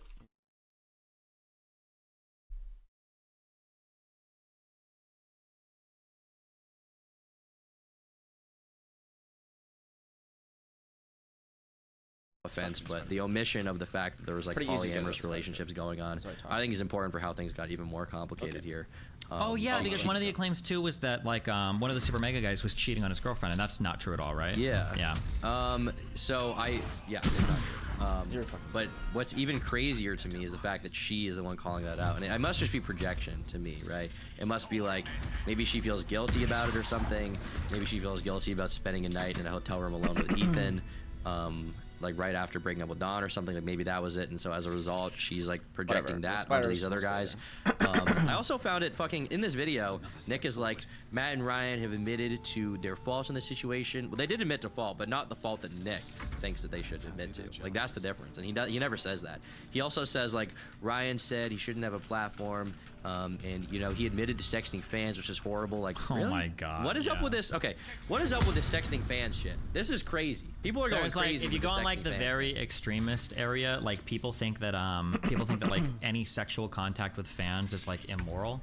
Although to be fair, something that I think is like a little bit funny is I would have to think this through more, But I think that you can probably the make a door. I more hit the ethical door. argument for fucking fans than you could for fucking fellow content creators, because a fan is at the worst like just somebody that's enamored with you, but a fellow content creator's like actual job could be at risk having a sexual relationship with you, right? Like the worst way that I could fuck over a fan would be like, you feel like shit because I say I don't like you, or I pressure you into some kind of sexual activity because you look up to me so much, blah, blah. But like with a fellow content creator, you'd be like, oh, we're not fucking anymore? Well, guess what? I think I actually don't want you on my podcast. I think I'm gonna tell my friends that we're not gonna work with you, you know? So it's really funny that like, if you talk about like fucking fellow content creators, I think nobody would even bat an eye, but when fans come up, it's like the worst fucking thing in the world. Probably I don't because even of, know like, what, like, do people think that, like, because you don't make YouTube videos, you're, like, IQ, like, 30, like, unable to consent to sex? Like, I don't understand what the argument is. Like, I hear this power imbalance thing. It's like, but every Well, relationship can have a power imbalance. Like, a unless little you're, bit. like, unless you're forcing someone against their will to do something with you, if they are an adult who's willing to consent to a sexual transaction with you and they know who you are, and, like, you're not, you know, like, misleading them or lying, like... Sure, I understand what you're saying. In sexual situations, in general, women are fairly passive, right? Like they sometimes won't reinforce boundaries or even give boundaries, or they won't say if they're not comfortable. They're passive, right? So that's what they should say it, yeah, but they don't. So that's one. And then two, if there's somebody that you look up to a lot, if you're a super mega fan of somebody, it's very easily possible for that person to kind of push you into doing things that you wouldn't be comfortable doing normally. Like a girl that ordinarily, let's say, like wouldn't be into getting fucked in the ass, wouldn't be into anal. Like if she's around a content creator she really likes and they're like super hitting it off or whatever, and then they go to, you know, have sex, and the content creator's like, oh, like, you know, I know you like my videos, like it'd be so cool if I like fucked you in the ass, like I've always wanted to do this, blah blah blah blah blah. Like the girl could end up like consenting to stuff that she's not actually ordinarily okay with, just because she looks up to the guy so much and she doesn't want to like disappoint him. That's like that's not the guy's fault though. That's her fault for like consenting to something she didn't want to do. Yeah, sure. No? I mean, I know, but like I feel like men should be I think guys in general should be more perceptive to women being uncomfortable and should be willing to pump the brakes rather than waiting for an explicit no from the woman, because oftentimes they won't say it. That's all I'm saying. Okay, fair enough. That, you know, that makes sense. You should be courteous in sexual interactions. I just think the idea that like sleeping with fans or fucking fans or starting a relationship with fans is like a big, like, is like genuinely unethical and off limits. Like big umbrella is like retarded. And I don't see why this is like a thing that people push in general. It feels like just kind of one of those things that people just hear on like Reddit or Twitter and just take for granted because like children say it and then adults believe children because it's their fan base. It's like power imbalance. Oh, but the power imbalance is so bad. And it's like, well, like the problem with the power imbalance is if the person in power abuses that power to like use the person against their will, right? A little like, bit. If there's like, it's like obviously women like men who like get attention and like make money. Like, right? Like that's been happening since the beginning of time. Sure, yeah. Like like nobody has a problem with like actors fucking normal people, but like if it's a YouTuber because you meet through Instagram or something, like then it's a problem. Depending, yeah. It's just here's the thing, okay? Red flags exist. Power dynamics are almost always red flags, but a red flag isn't necessarily bad. That's all I'm saying. Is like people have gotten in their head that like a red flag is it means that there's abuse, but that doesn't necessarily mean it. That just means that there's like something that there's a high likelihood for abuse. For instance, like Melina was 20 when I met her and I was 30. That's a 10-year age gap, and she's just turned 20, right? That's a pretty big red flag. Doesn't necessarily mean that I groomed her. It doesn't necessarily mean that there's something wrong with her, but it's something to like keep in mind, you know? Just because there's a red flag doesn't mean like a fan fucking a content creator, it's kind of a red flag. Doesn't necessarily mean something bad is happening, but there's like a high propensity for abuse. That's what that means. And I wish that people were capable of seeing like a red flag without thinking that there's automatically something really bad going on there. Does that make sense? Okay, I guess that makes sense. Yeah, I just don't see why this is like a catch-all like argument against people. Like, no, it's not. Oh, they fuck their fans. It's like, okay, so like were they an adult fan? Well, yeah. Then I don't really care that much. Sure. You know? Yeah, that's the overarching thing. But yeah, just to get back to the Nick video. Overall, a very it's honestly just about as bad as I thought it would be if he did respond. I didn't think we were gonna get any response. Was supposed to come out last night, ended up coming out this morning. Maybe he needed a little extra time to make it extra bad, but in the end, he doesn't really walk back much of what he did. He does spend about 1 second dedicated to talking about how he shouldn't have talked about Daniel, which I would agree, he shouldn't have talked about Daniel, undoubtedly. I would also say that people probably blew his assessment of the Daniel thing out of proportion a little bit, and that's fair. But at the same time, he boosted Lex's story. He did mention it. He did try to talk about it. And in this video, even he tries to sort of play the victim a little bit and complain about being harassed when like you're a fucking commentary channel. Like part of your job that comes from you making videos about people is they probably will get some level of harassment. To then complain about that to me seems kind of silly. Like to complain about mean comments, like your channel is a mean comment. That's the whole point of it. Sure. So I saw that as pretty crazy. Overall, yeah, just like not super. I don't like this new pleased. like this new iteration of, I don't want to call them cry bullies, I guess woke scolding, like the woke scolding bullies. Like when I look at people like Nick, the archetype of Nick as a person is he is a bully, and a lot of these people are bullies, but because they have like the woke demeanor, they somehow like skirt by that. But yeah, they very much just like it's bullying, but it's for the right reason. Exactly. They enjoy watching other people go down. They enjoy like with people's careers. They like the gossip. They like to trash people. They like to use insults. Some of them like to use slurs. I'm pretty sure the same guy was defending like calling people like me a c***er and shit. Hassan covered his shit. So yeah, I mean, like, it's annoying. Like these guys would be racist N-word users in like another dimension if like one or two. Exactly. And then they'd be in our group chat, but instead they're in their own little group chat, cracker group chat. Exactly. Yeah, that is a trend that's popped up. He's definitely one of them. Ethan is Online is another one of them. There are a bunch of sort of commentary channels in that vein who, as opposed to like when I was, when I was coming on the scene, when I was watching the first commentary channels, the whole point behind it was like, oh, it's bullying, but it's all in good fun. That was the point of it back then. And looking back, like probably picking on like a fucking autistic person is not that good of an idea. Just to like make a video being like they're autistic, that's probably not good. But now like things have flipped where the justification instead of it being in comedy, it's like, well now it's bullying, but it's for social justice, therefore it's okay. Yeah. It's that one situation. There's a saying of there are no bad tactics, only bad targets. That's kind of what's been adopted into the ethos of a lot of these people. That really all behavior is justifiable. It just depends on who you're aiming it at. Yeah. I'm glad this situation overall went the way it did, though, as far as the public kind of realizing that, Nick fucked up. I think they realized Lex fucked up. I also hope that content creators need to realize that you need to stop kowtowing. You need to stop appeasing these types of fan bases, because to some extent it definitely seems like Super Mega was like appealing to these types of people, because I still see in their subreddit, it'll be like the post will literally be like 5,800 million upvotes, and it'll be like, I understand that all of the allegations against Super Mega were completely and totally fabricated, but do we really want Nazis like Destiny and Turkey Tom representing us? I think they should just stay canceled. And it's like, what the f is wrong with you guys? You guys are actually crazy. And Ethan, obviously from H3H3, is running into this as well. People need to stop appeasing these fan bases, because it is mega toxic. And then if you run into any trouble, fan bases are like a cancer. It needs to be stamped out like an anthill. Yeah. I saw the same on their subreddit. They were like the first posts. Eventually they did all come around, because I think that just like the facts of the situation are undeniable. But some of the first posts especially were like, well, I'm glad to see that somebody's talking about it, but these guys suck. One of the most upvoted replies was like, Turkey Tom defended Doja Cat wearing a Sam Hyde shirt. And it was yeah. What? Who or like, cares? guys, Super Mega, they wouldn't want us to post these videos because I forget the Super Mega guy's names. Like, they wouldn't approve of like Destiny and these guys making videos about this, and it's like, yeah, dumb. Yeah, it's like, well, how do you guys even know what they would approve of? Like, do you think that these people, first of all, do you think that like these guys would not appreciate almost any defense of them at this point when people are trying to defame their character and call them horrible people when they lost 50,000 subscribers? Like, if I was in their position, fucking, Adolf Hitler could get on Twitch and defend me, and if he has a bunch of people behind him, I probably would be somewhat pleased with the fact that somebody is defending me, as long as the facts themselves are straight and other people can get that, right? What is with this, dude?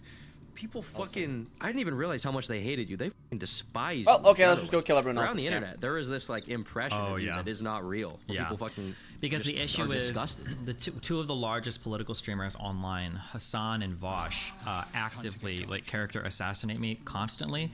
And Hassan, unfortunately for me, is incredibly well networked. So he's like very intentional about the style of character assassination he engages in. So for instance, these guys never watch video clips of me. They never watch original original statements I've made. All they do is refer to things that I've done in like the least charitable way possible, or sometimes they just straight out lie. And then their audience is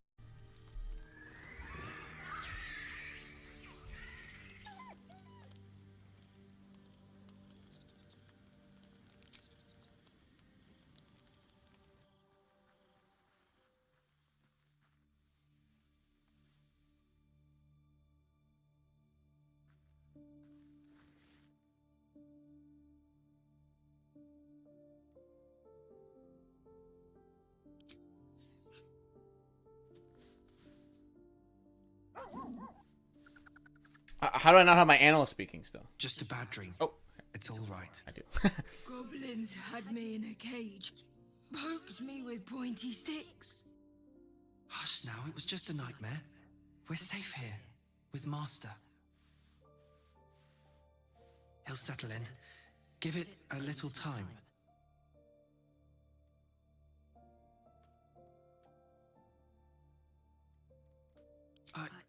I suppose I did. You've been good to us, to both of us.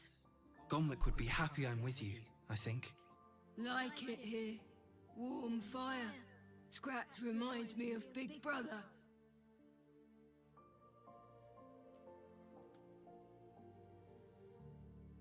Used to. Mother ate him.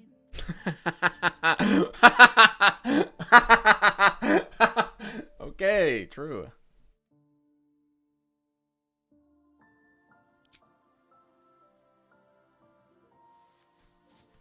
Yeah, it's a bad patty. Thank you.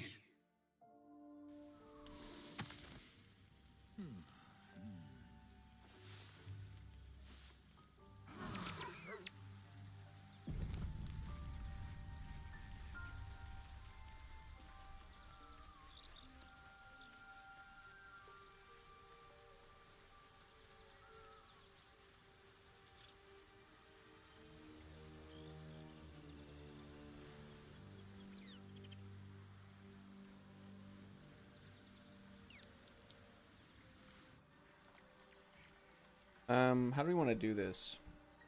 I can go to the teleporter, and then there are two people standing right the fuck there. Or I could do the awkward thing I did in another playthrough, where I stand on the bridge, I blow the horn, I run inside, and then hopefully the giants come in and, like, help.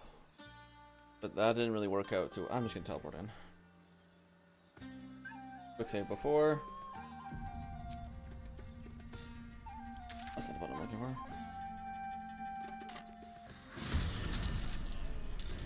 Immediately combat starts. Say, hey, you grab this off of my guy there.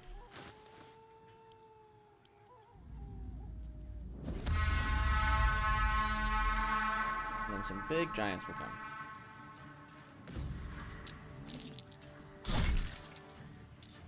Stuff your belly, brother. The feast's begun. Poggers. So now the only thing we have to worry about is that guy right here. We have to knock him out. Kills whole inventory. So we have to kind of run towards him.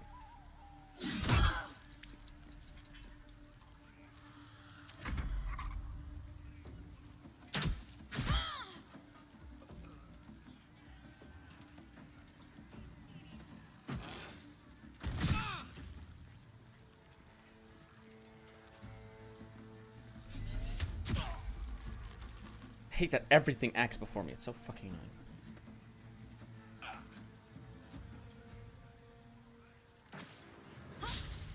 And nobody attacks these things, so they just get it. My favorite part. So everyone just runs towards us, and then these guys get to have like free actions up.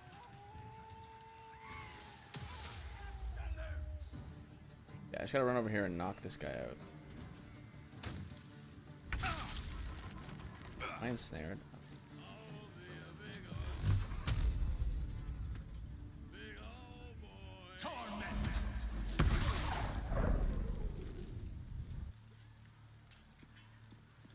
Want another action? Swords meet sorcery. Over here. Oh, I could have just messed it. I'll just cast it. Perfect.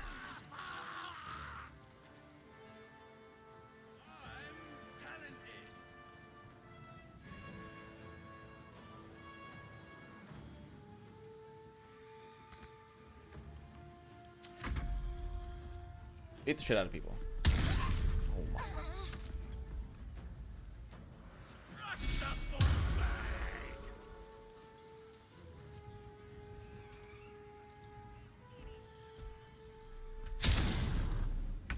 You fucking meshed. Got it.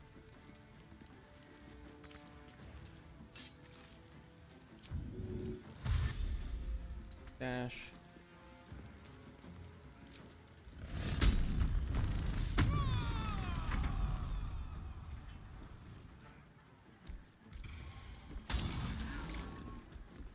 Honk. Oh, he's on 1 HP. Okay. Secretly it helped. No, don't. Okay. No, it's okay. They're getting closer to Karlach. It's perfect. It's perfect. It's perfect. It's perfect. It's perfect. It's perfect. It's perfect. It's perfect. It's perfect. It's perfect. It's perfect. It's perfect. It's perfect.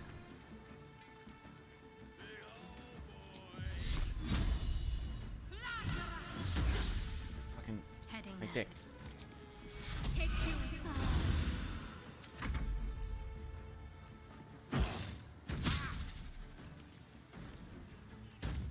Oh dear.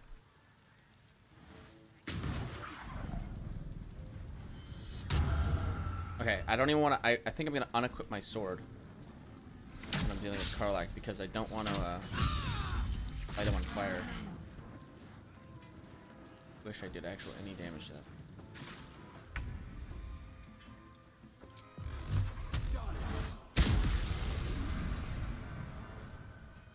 Gale axe right after. Need to find a way Don't know if I'm forward. gonna. Short rest. Missed. What fools these mortals be.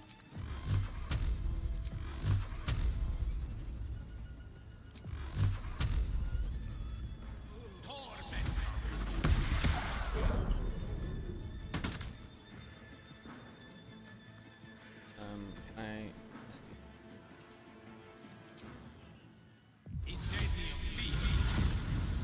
Hello. Smash. Oh. Counterspell. Perfect. Now he doesn't get healed.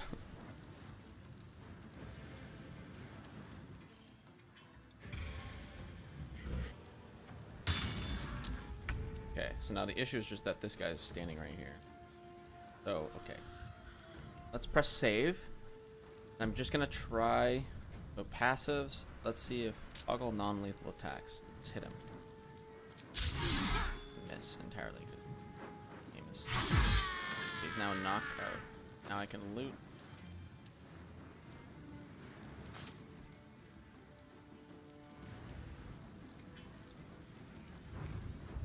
That was stupid. They patch it maybe? Patched? Because like what if I maybe they work. Can I look at an inventory?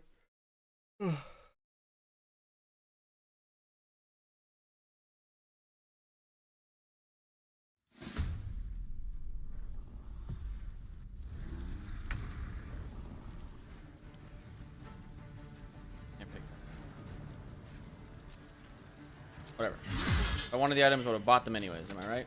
Fuck you. Die.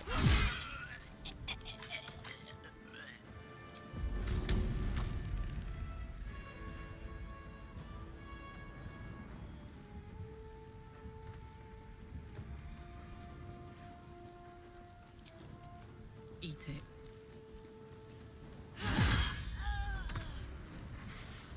Fuck you, Corolla. Bonk.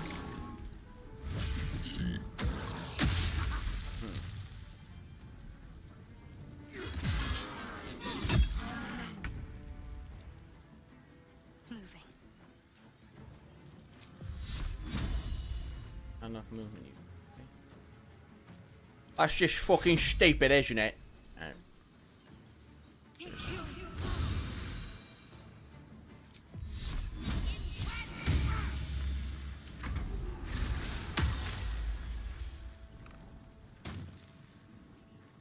What are you fucking doing up there?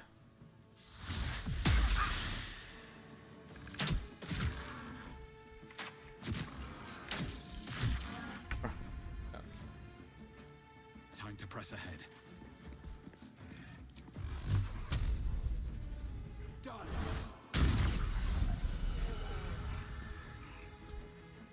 No gloom, all doom.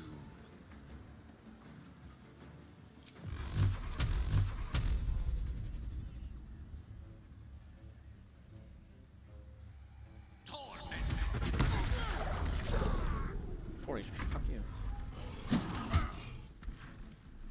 Clank.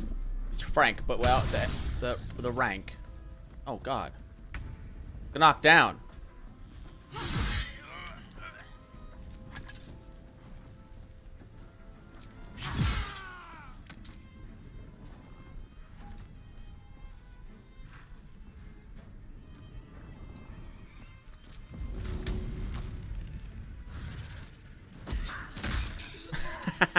Uh.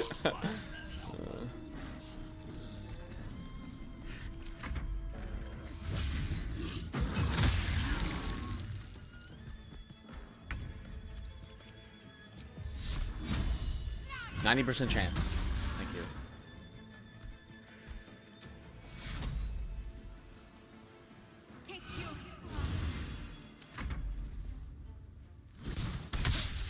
Oh, good thing Witch Bolt sucks balls.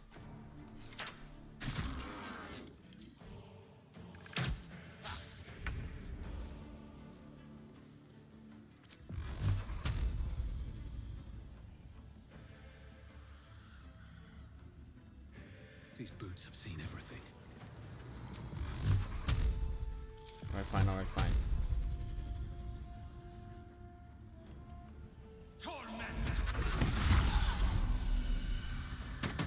Unleash me.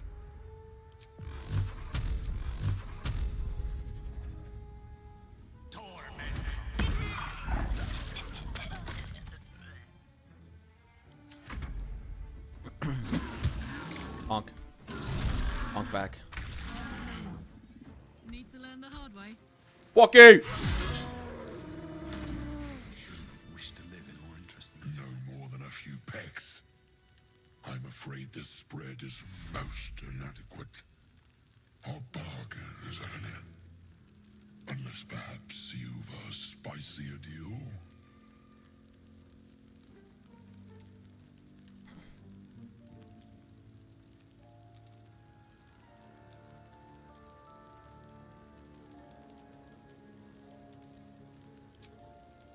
Without so much as a lick of that mouth-watering meat of yours.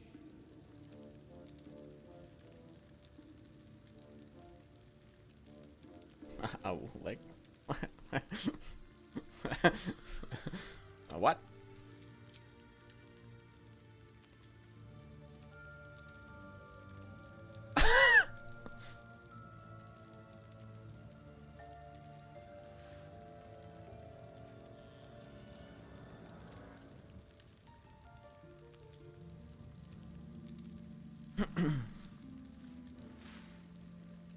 Oh, I should have got Karlak to get licked. Oh, that'd be so funny. I can.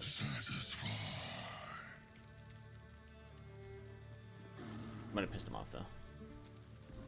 Never wanted the easy path.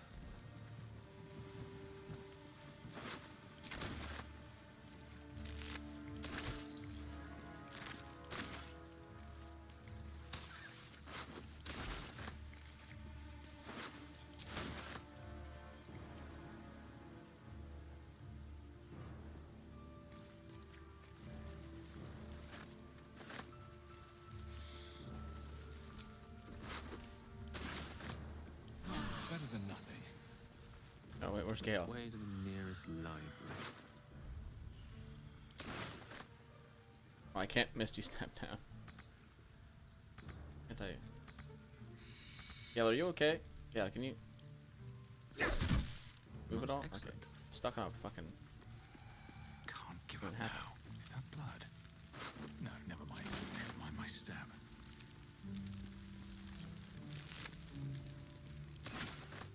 Just don't injure yourself. Yes.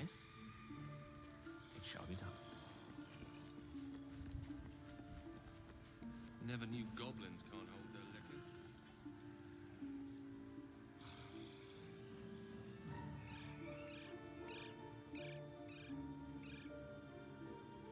All's well. Not as bad as it could have. What path lies before me?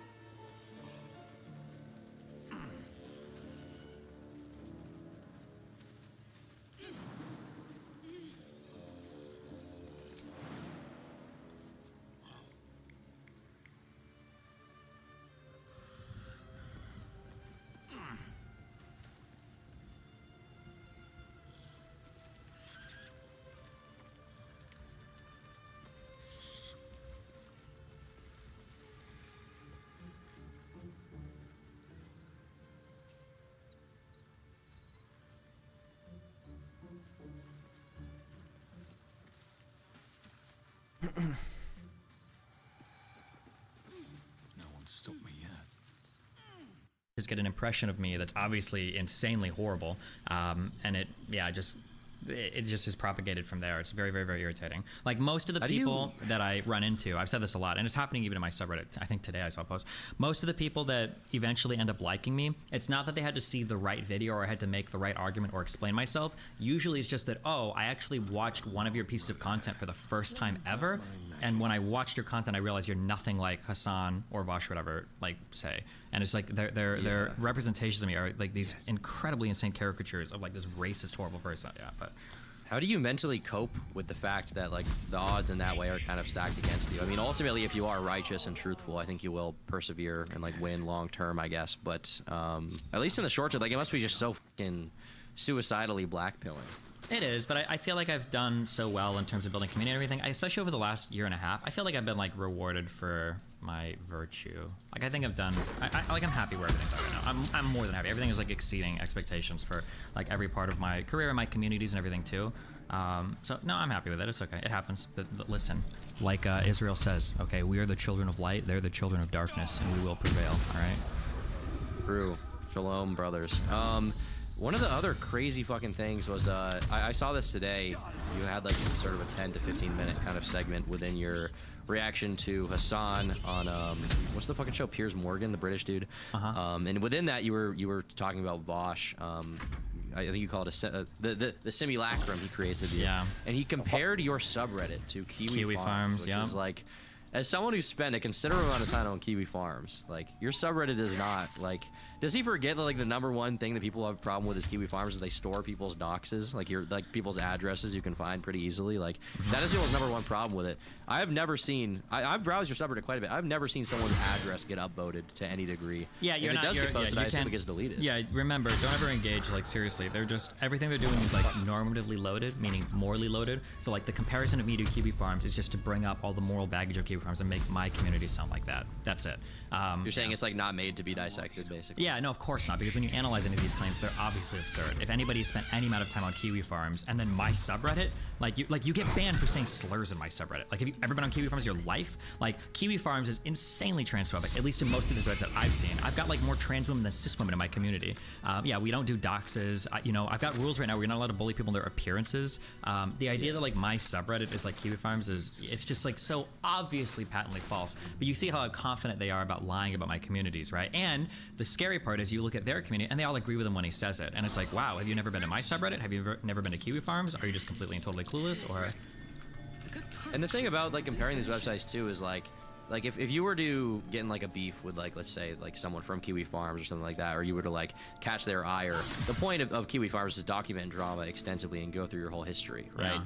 The point of your subreddit is like trending from your community. When I have gone on your streams and even when you and I have had like negative discussions, sometimes there will be a post there that's like, I didn't like Tom's take here, he came across this way, but it's never like, let's go through his entire internet history and with him, right? Which is like the point of Kiwi Farms, which is fine. If you want to do that, that's fine. But like, that's not what your subreddit is about, like at all. Yeah. Like, it's very like day to day. It's not combing through people's old shit. It's not combing through your associates' shit. It's not trying to dig up old drama about them.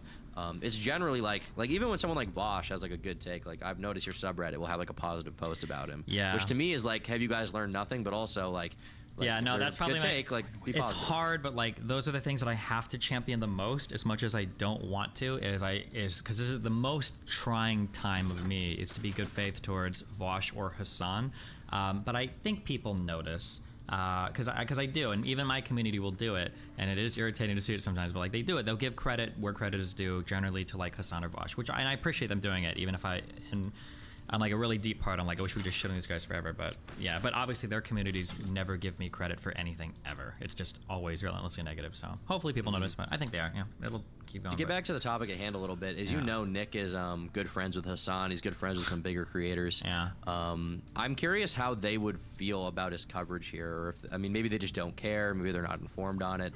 But I'm curious how someone like Hassan would react to like my video about Nick. Like obviously he would never watch it, but like how would he react to that? Like would he justify Nick's behavior? Would he reflect on it positively? Even, you know, considering he's someone who personally has been falsely accused in the past by like Lav. Yeah, I don't know if Hassan cares that much about any of this drama. He probably like, oh, he should have done more research and then move on. You think so? The lefty people now are, I think, they're getting a lot more mask off about like the kind of like the progressivism stuff, and they're moving more into kind of like the tanky shit. So I don't know if the far left people now are on cancel culture as much for like the rape Me Too stuff. I think they're kind of moving past that, and now they're moving on to like the very kind of like ML Marxist Leninist like tanky shit. It's like a different type of thing. So they're kind of done with like the more like kind of mainstream pastel hoodie. Yeah, I could stuff. be wrong on this, but like I don't think Hassan would care as much about people talking about like racism or woke scolding unless he can shit on like conservatives for it. I don't think he's that kind of person. I think he mainly wants to focus on like tanky related issues, like class related stuff, and like saying, you know, he'd rather say all billionaires than all white people or something, you know. Well, that seems to be kind of a point of contention even for Ethan right now. I've been watching the most recent podcast. As you know, they're taking a little break. I would suspect that the podcast might be back, but right now it seems to be like Ethan's kind of had his...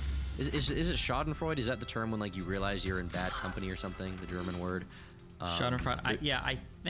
I feel like Schadenfreude. We disagree on this a lot. Apparently, me and my community. Apparently, people were saying Schadenfreude just means that like something bad happens to somebody. I feel like Schadenfreude is when something bad happens to somebody and they kind of sort of walked into it. They kind of sort of, I don't want to say earned it, but did something where it's like, that's my feeling of what that means. But, yeah. Gotcha. Well, whatever it may mean, it seems like Ethan had sort of like a wake up moment recently where he realized like it's not the slow down. Oh, is Helson just not here anymore? Because I went sleepy time. I'm done. I can't wait to sleep.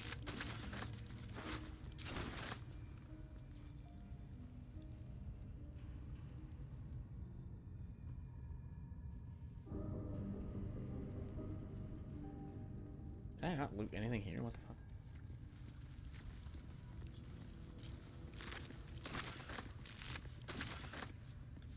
Well, alright.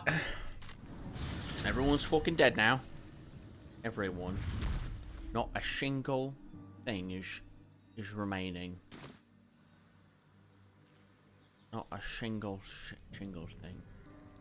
Now, I do need to eat, so before I enter the grove, I think I'm going to get a little morsel of food. Just a tiny little morsel. To quell my hunger. So I will be right back. Put my be right back screen on because I will be right back. And I will be right back.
cards are almost here. Get to do an unboxing on stream, guys. Oh my god. Oh my god. I'll play this because I know I'm just gonna. The whole community, because if you go on YouTube and look at the YouTube comment section, they're relatively positive towards both Ethan and Hassan. Like, they have a pretty favorable view of what they're talking about. But regardless of that, there is this subset of the audience that I assume is like mostly made up of Hassan's chat, and probably an even more extreme version of Hassan's chat that fucking hates Ethan right now, and they're pissed at him. Oh yeah, his whole subreddit and everything has been like destroyed. And there's like anti-fan subreddits now, like the H3H3 Productions, and then a misspelled one. They're like on every single post, every single day.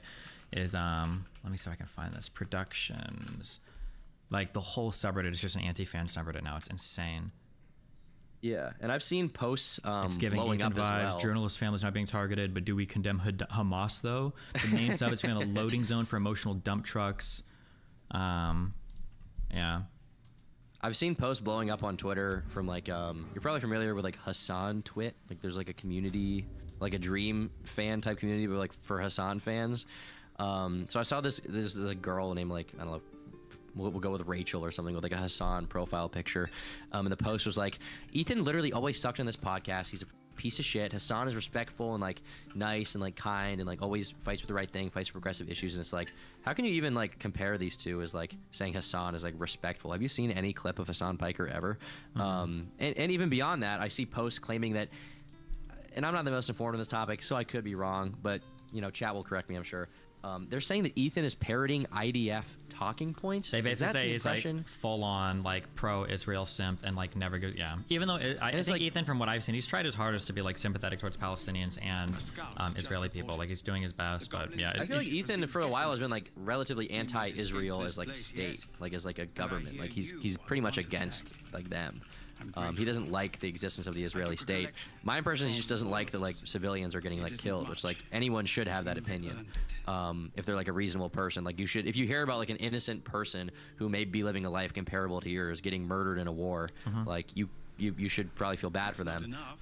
But these people don't, because in their eyes, like these guys are unpersoned because they're colonizers, right? Which is like especially hearing that at the podcast where they're all like drawn and they're like sitting around with second thought or whatever. The Tanky podcast, yes. So that one where they're like, they're colonizers, so I don't care that they die. Yeah, it's like, I think do they use the term there, settler baby or settler children or something? It's If you'll have us.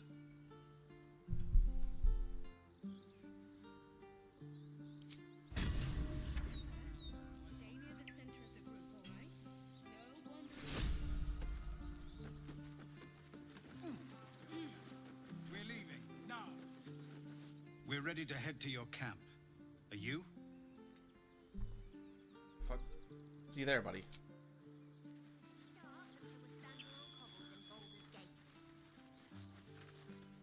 Oh, my God.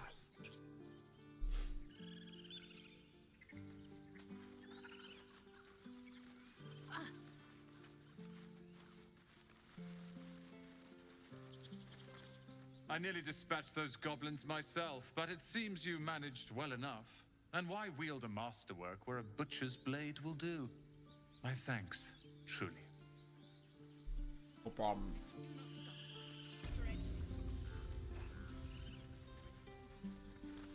So it's true. You scattered the goblins. Peace can finally return to this corner of the Sword Coast. Thank you.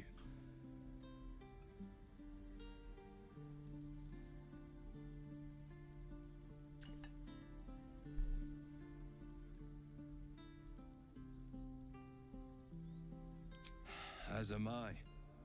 And I'm sure those poor refugees would quite agree.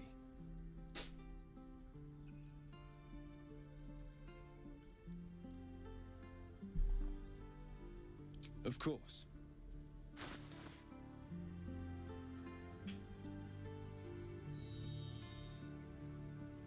Oh?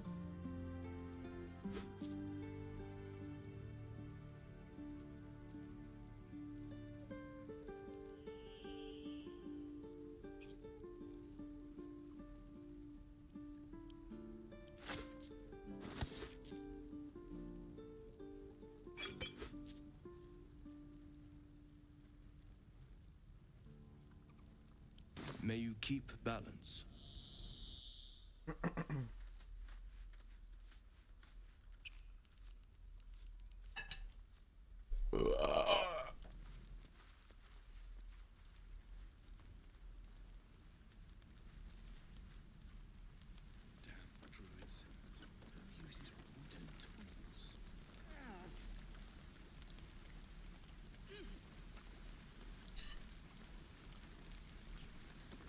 You saved us. I wasn't sure we'd make it through.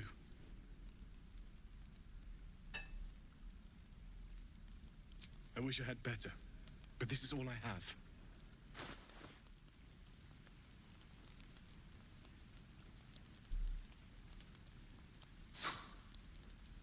Dunk.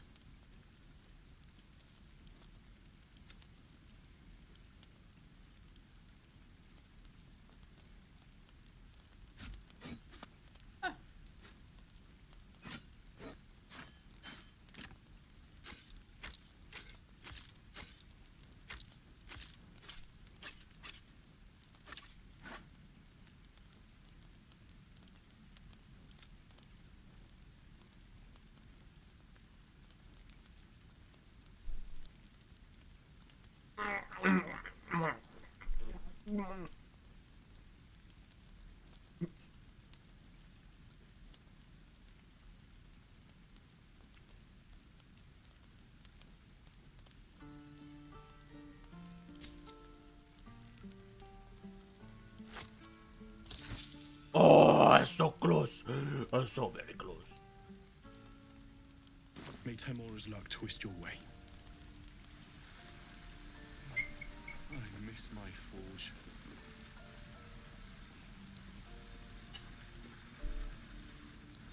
We'll get there soon, Sir Damon.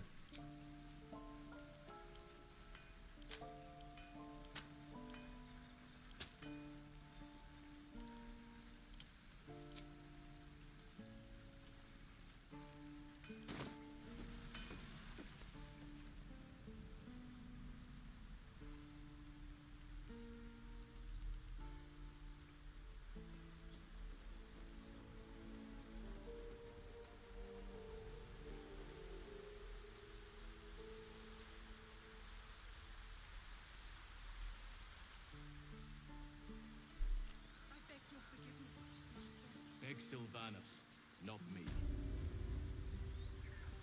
You took it upon yourself to undertake the Rite of Thorns. I ought to exile you from this place. Forever. Instead, I shall listen to the explanation that you owe me. An error most grave, master. I beg your grace. Grace is bestowed by nature, not me. Oh. You will stay in the ways of the druids, the natural order of things.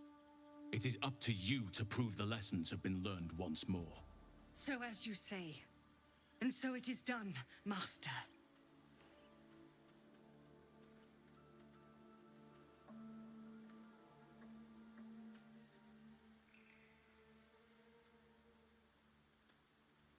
A dreadful misdeed. One she will never live down.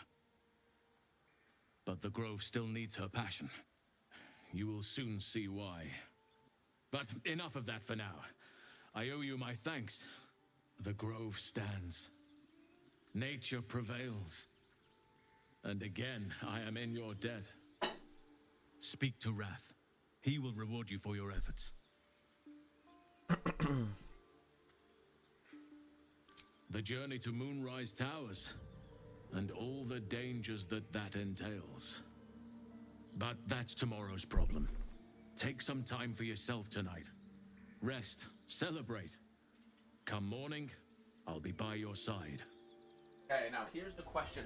Here's a big question. Okay. I always play with Shadowheart. I wonder if this time this is a beginning. I should a small one.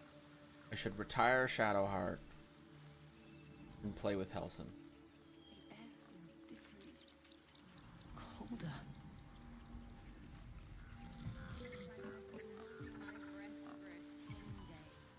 I can go try to install that mod that'll increase my party size, and then I can play with all of them together.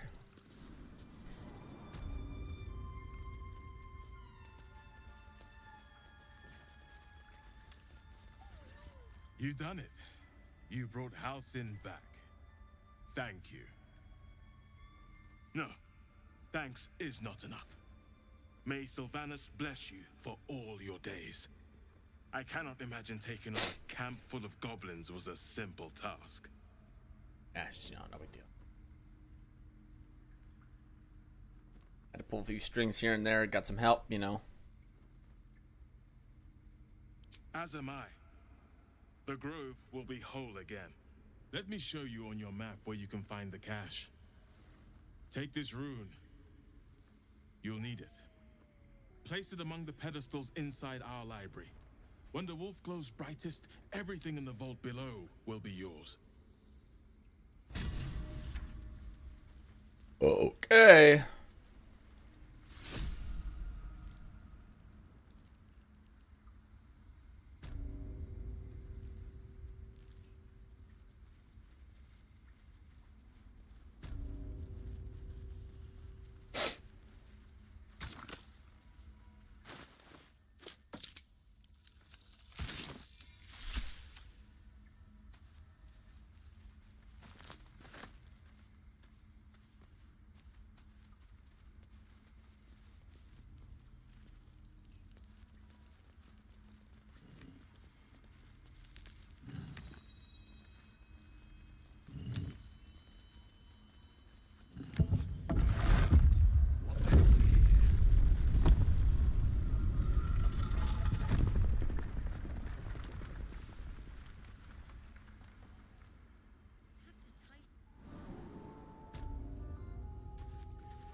The most well-known of Sword Coast cabals, perhaps, but certainly not benign to its in its shrouded doings. My sources claim that those belonging to this mysterious faction adore power, but if that is so, why do they not expose the revelations of their inquiries for public good? Why indeed? Because it acknowledges power, and Harper's tend to keep both. Shadow Druids, weigh the life of a man against that of a sapling oak. Which do you value more highly? Ask a Shadow Druid this same question. The fuck? And be shocked by their answer. This dangerous group utterly disregards intelligent life in favor of the life of plants and insects. Their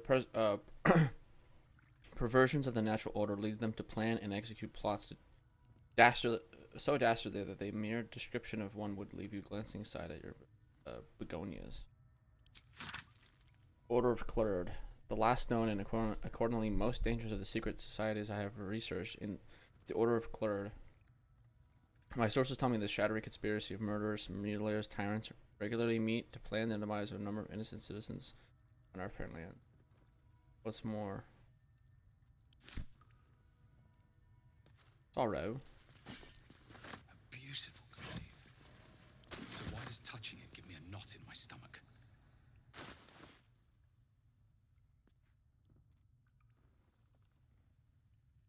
It's resistance to cold. See that robe? Look at that. It matches my cape and everything.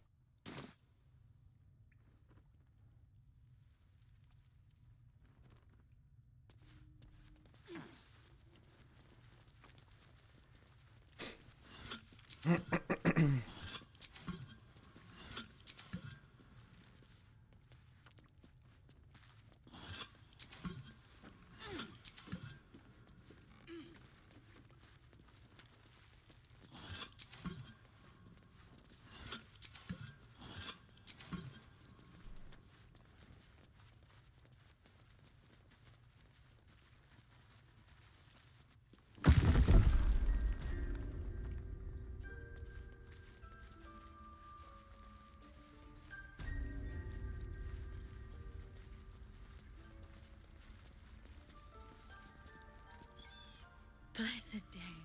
You kept your word. Thank you. Ha! Look, I'm sorry. I didn't know what to do when you told me about that tadpole.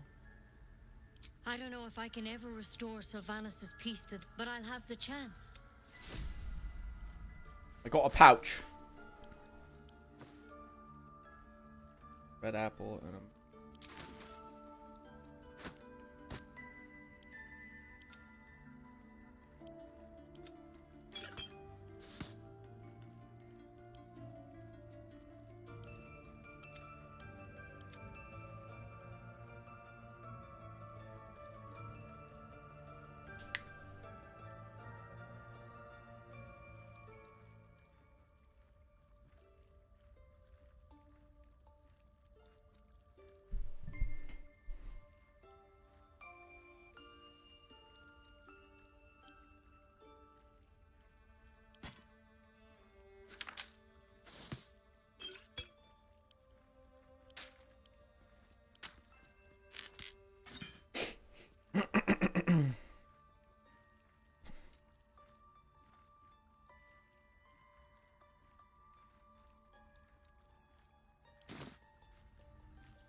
Sylvanas keep you. Oh, she's just some loser now.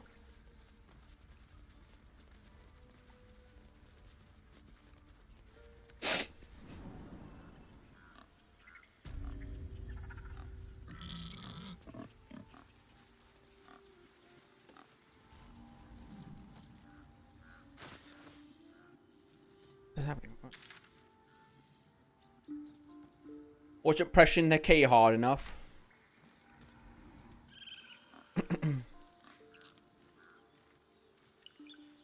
like wild. Yeah. That second thought guy actually got kicked off of Nebula for that. That was insane. That podcast was like, bro, there are Nazis on the internet that are seething that these guys can be that mask off in terms of like wishing for the death and destruction of like Jewish people or Israeli people. They're so mad that they could never be that. The Nazis masked off should about be it. seething. They are. They absolutely are, because they got banned on YouTube for way less. Yeah, they've got to hide their anti-Semitism under like 15 different layers of irony. Like, let me tell you, how many ovens does my grandma have, and can she bake enough cookies to actually bake 6 million cookies? Like, this is like the level of crypto fascism that Nazis have done. Meanwhile, lefties are like, well, if you kill an Israeli baby, that's a settler child. I think Hamas should kill them all. And it's like, oh, okay, yeah, based. It's like, wow, dude, holy shit.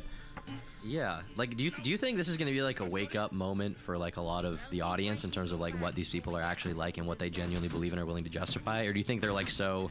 Yeah, it'll be a lot lighter if I just steal everything the from alt-left you. pipeline that like there's no saving them. No, I think things like these are the same thing as like Donald Trump getting arrested and charged with more stuff. What happens is there's going to be like an 80% of the fan base that is increasingly radicalized, but 20% is going to get lopped off, I think. So like the people that like them are going to go further and further down whatever hole this is, but there's going to be like these outer rings of fans that start to look around and are like, wait a second, this is really fucking weird. And I think that's starting to happen more and more now, thankfully. So it is nice to see. I also hope we start to maybe, we probably never will live in this age. This is actually just going against human nature, but it would be nice to live in an age when content creators don't actively pander to these like small political, not small, like large political fan bases, and like just repeat what they want for money basically, and because they know that like if they give the right take, the audience will always be there to support them on any other take they give. Yeah. I especially with like people like Nick, I would say, who probably falls into that category, a little bit of pandering to like the progressive, yeah, of course, sort of like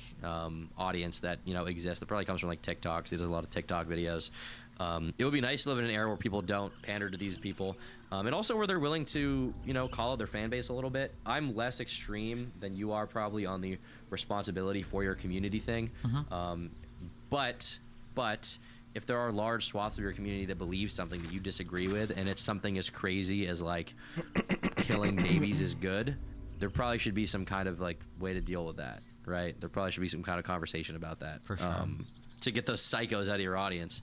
And I think Ethan's problem is that he prolonged it for way too long. He pushed it off. For the last 2 years. He's been doing leftovers, and now he's come into a position where he's forced into a corner and he has to deal with it.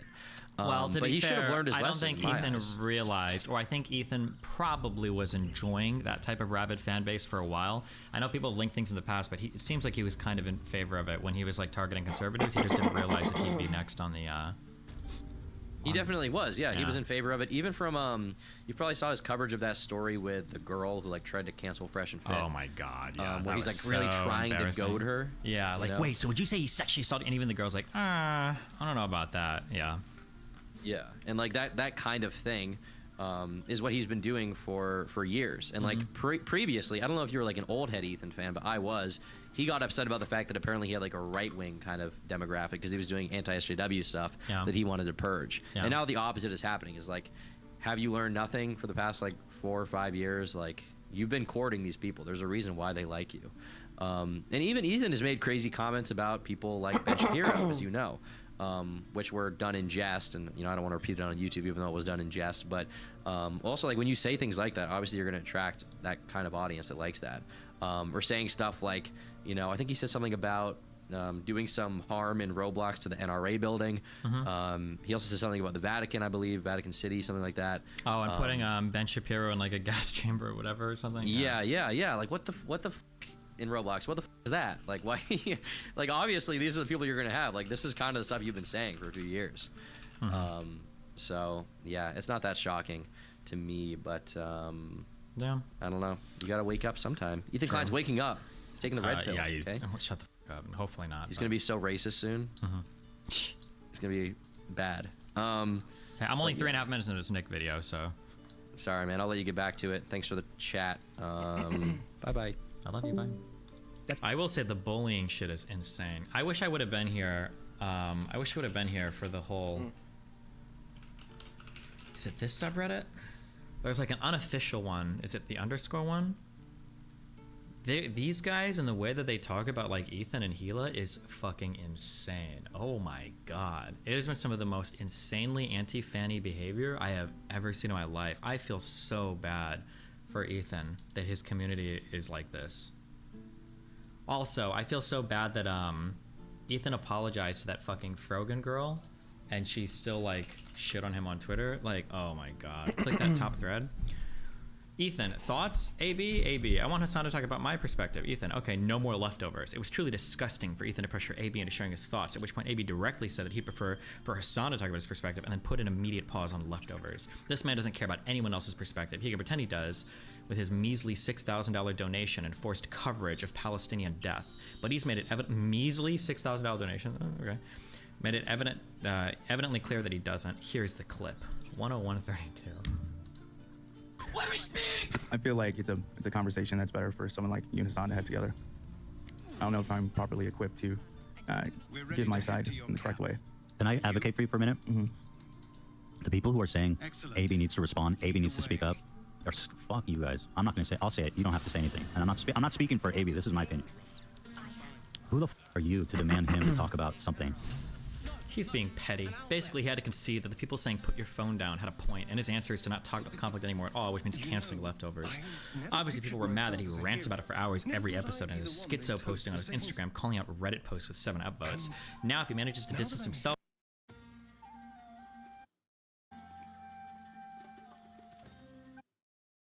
This is awful. We killed some goblins to save some tieflings. The tally of lives didn't change much. But what do I get for all my hard work? A pat on the head and vinegar for wine. Pfft.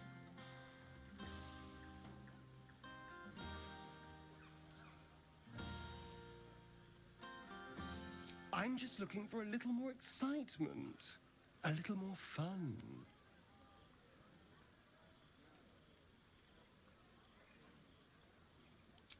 Not at all. I was hoping for companionship. And, well, maybe a little death. Figuratively speaking. Not with you. Just to be clear. I mean, can you imagine? Thank you. Anyway, don't let me keep you. I'm sure you have someone else to sniff around. Goblins swarmed, but would you look at this place? All these people happy because of us. It's nice to be somewhere where good is still possible, and with such lovely company. With you, and just lately, I feel like I can remember what it's like to be good. Oh.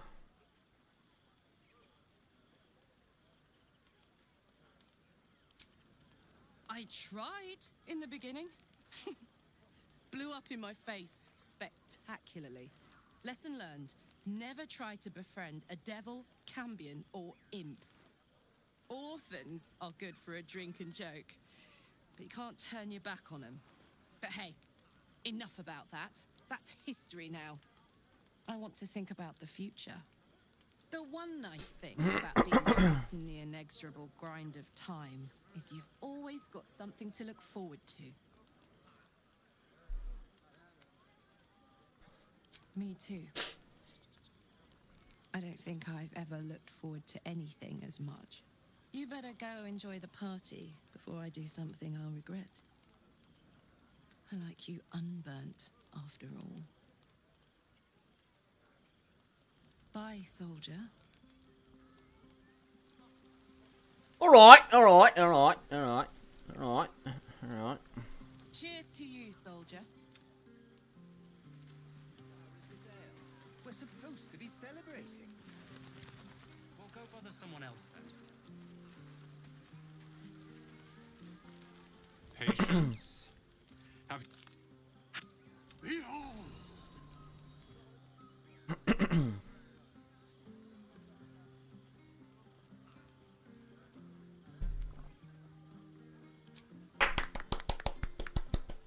adoring applause? You're too kind. Remember when he could barely cast that? They grow up so fast. Never have I met such troglodytes. Now, pass the wine. Is he a sorcerer or a mate? It really doesn't show us, does it? His intelligence is high, so I have to imagine he's a wizard.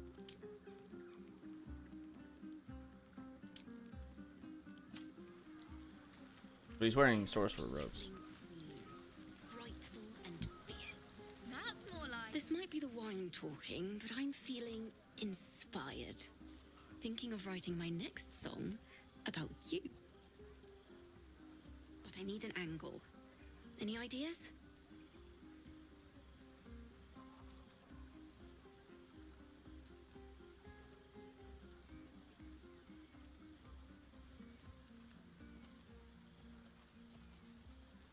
Fitting. Seeing you fight makes me feel like I'm capable of anything. Oh dear. That deserves to be remembered. It's freaking out.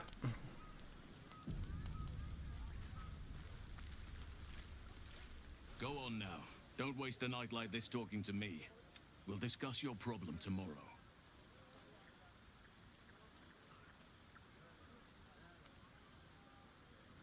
Later, perhaps. Don't worry about me. A night under the stars amidst nature's creation. Go on, enjoy yourself.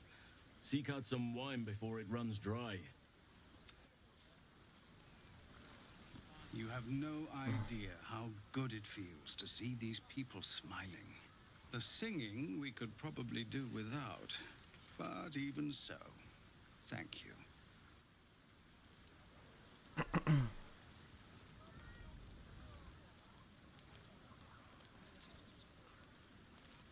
Well. I have seen the Kithraki tear a screaming Neogi's legs from its belly to fashion into blades. Yet, they could not match your nerve today. It was enough to drive me to madness. I smell their blood on you still. I smell your sweat. I mean to taste it. It's my favorite interaction of the whole game.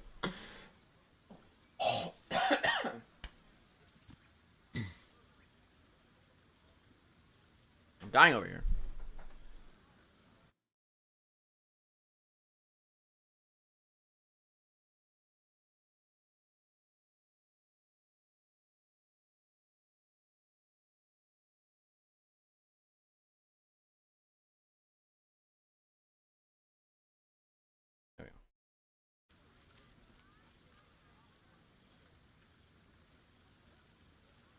You know the fortune of my company.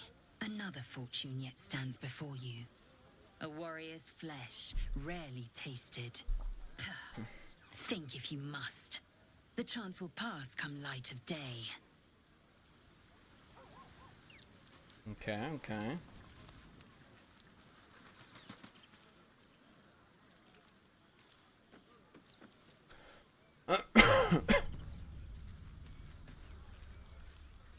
Everyone seems to be in high spirits. Strange. You know who I never thought I'd find myself caring for? Other people. Exactly right.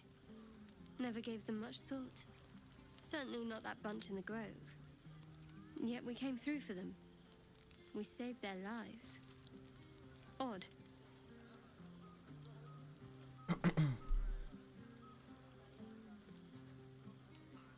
That's more easily said by some than others. But nobody's here to debate right from wrong. Share a bottle with me?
Fuck, see, this is like the problem, you know?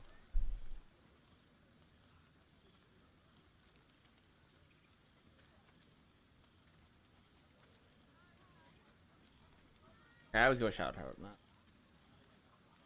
As you like. Try not to tire yourself out too much.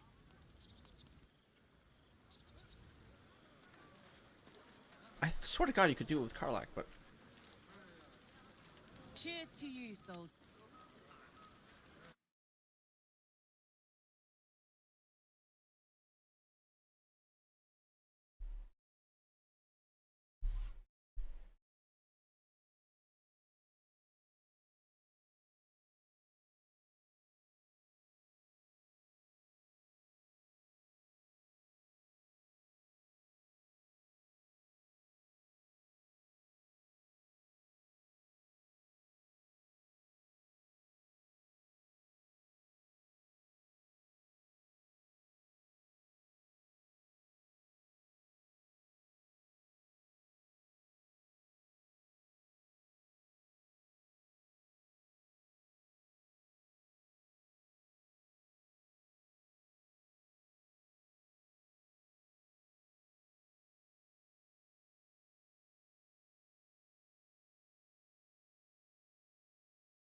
Okay.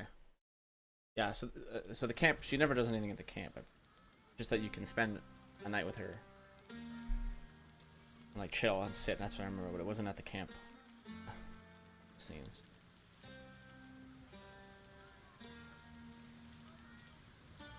Why isn't Will here? Why is Will just gone? Where's Will?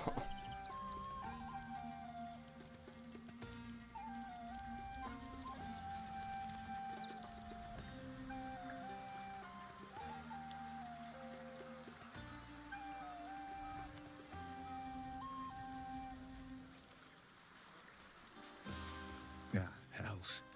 I was hoping you wouldn't notice I was gone. No. I'm deeply proud of you. A touch less so of myself. In truth, I don't feel in a festive mood, and I didn't want to cast a grey cloud over the night. I'm a devil. I love the people from the Grove, but I unsettle them deep down, as I seem to unsettle everyone nowadays. You don't want a devil at your party. Claws will pop the balloons, you see. And the sweet cakes don't taste half as good as raw eggs with this blasted forked tongue.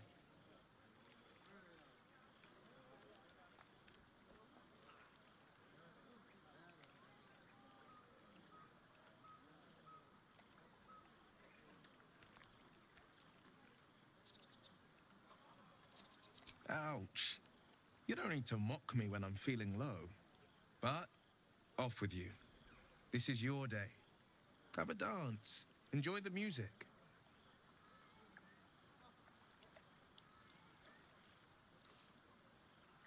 Some time alone beneath the stars, and I'll be back to my old self. Promise. Still, it's a night to remember. You've made sure of that.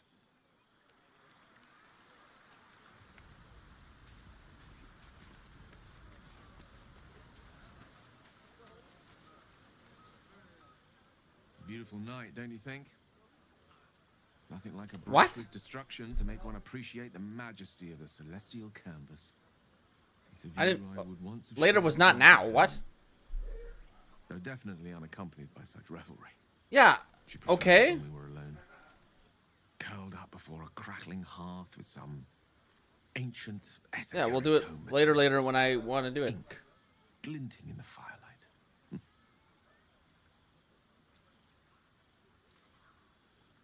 Yeah.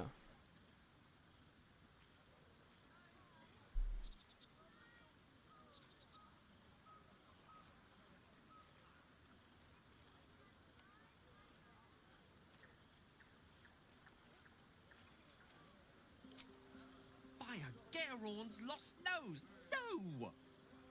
Tara is not any cat. She's a Tressum. Given your confusion, I'm guessing you've never met one. They're brilliant creatures. Fine company for any self-respecting wizard. She'd be most impressed by our efforts saving these tieflings. Proud, even. And I've given her little to be proud of recently. After I was afflicted with my condition, and locked myself in my tower for an entire year. I was inconsolable, wallowing in my self-inflicted tragedy. I've given up on myself. But Tara never did. It was her encouragement. Her research that led me to my treatment. Once we knew that magically infused items were the key, she went out to find them for me. She saved my life. After so long being cared for by someone else, it feels good to have repaid the favor. Not directly to Tara, but to these poor tieflings. I'm sure she would approve.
Smart does her a disservice.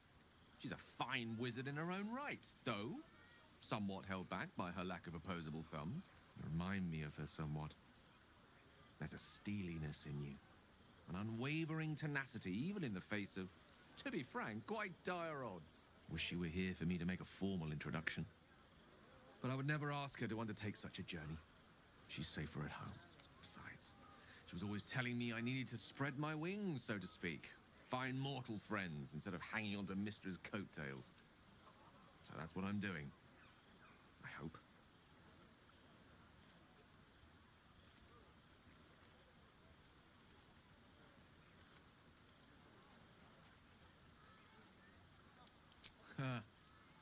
Very funny.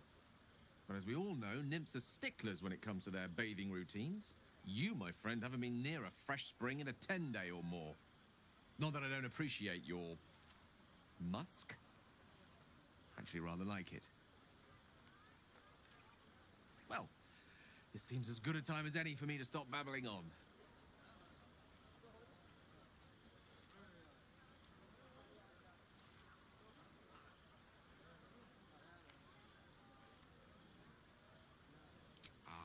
Wine is to wit, as meat is to... Oh, can't bloody remember it. There I go then, proving your point. Perhaps we'd better leave it at that. My ineloquent tongue isn't worthy of your ear at present. Go, indulge in the frivolities. They're good for the heart. And mine will be all the lighter to see you enjoying yourself.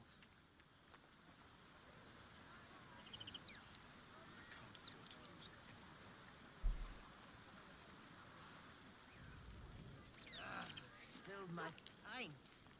Not like you need.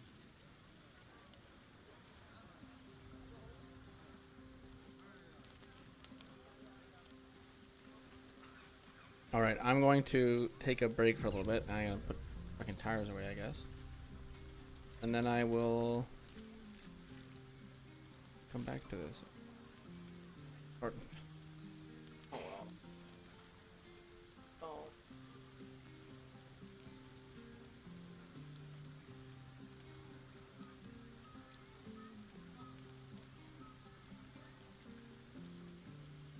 I don't do them now. I'm just not gonna do them ever. Okay, so yeah, I'll be back later. Tires around, and then I shouldn't be. So, thank you for tuning in for now. See you in a little bit. Bye for now.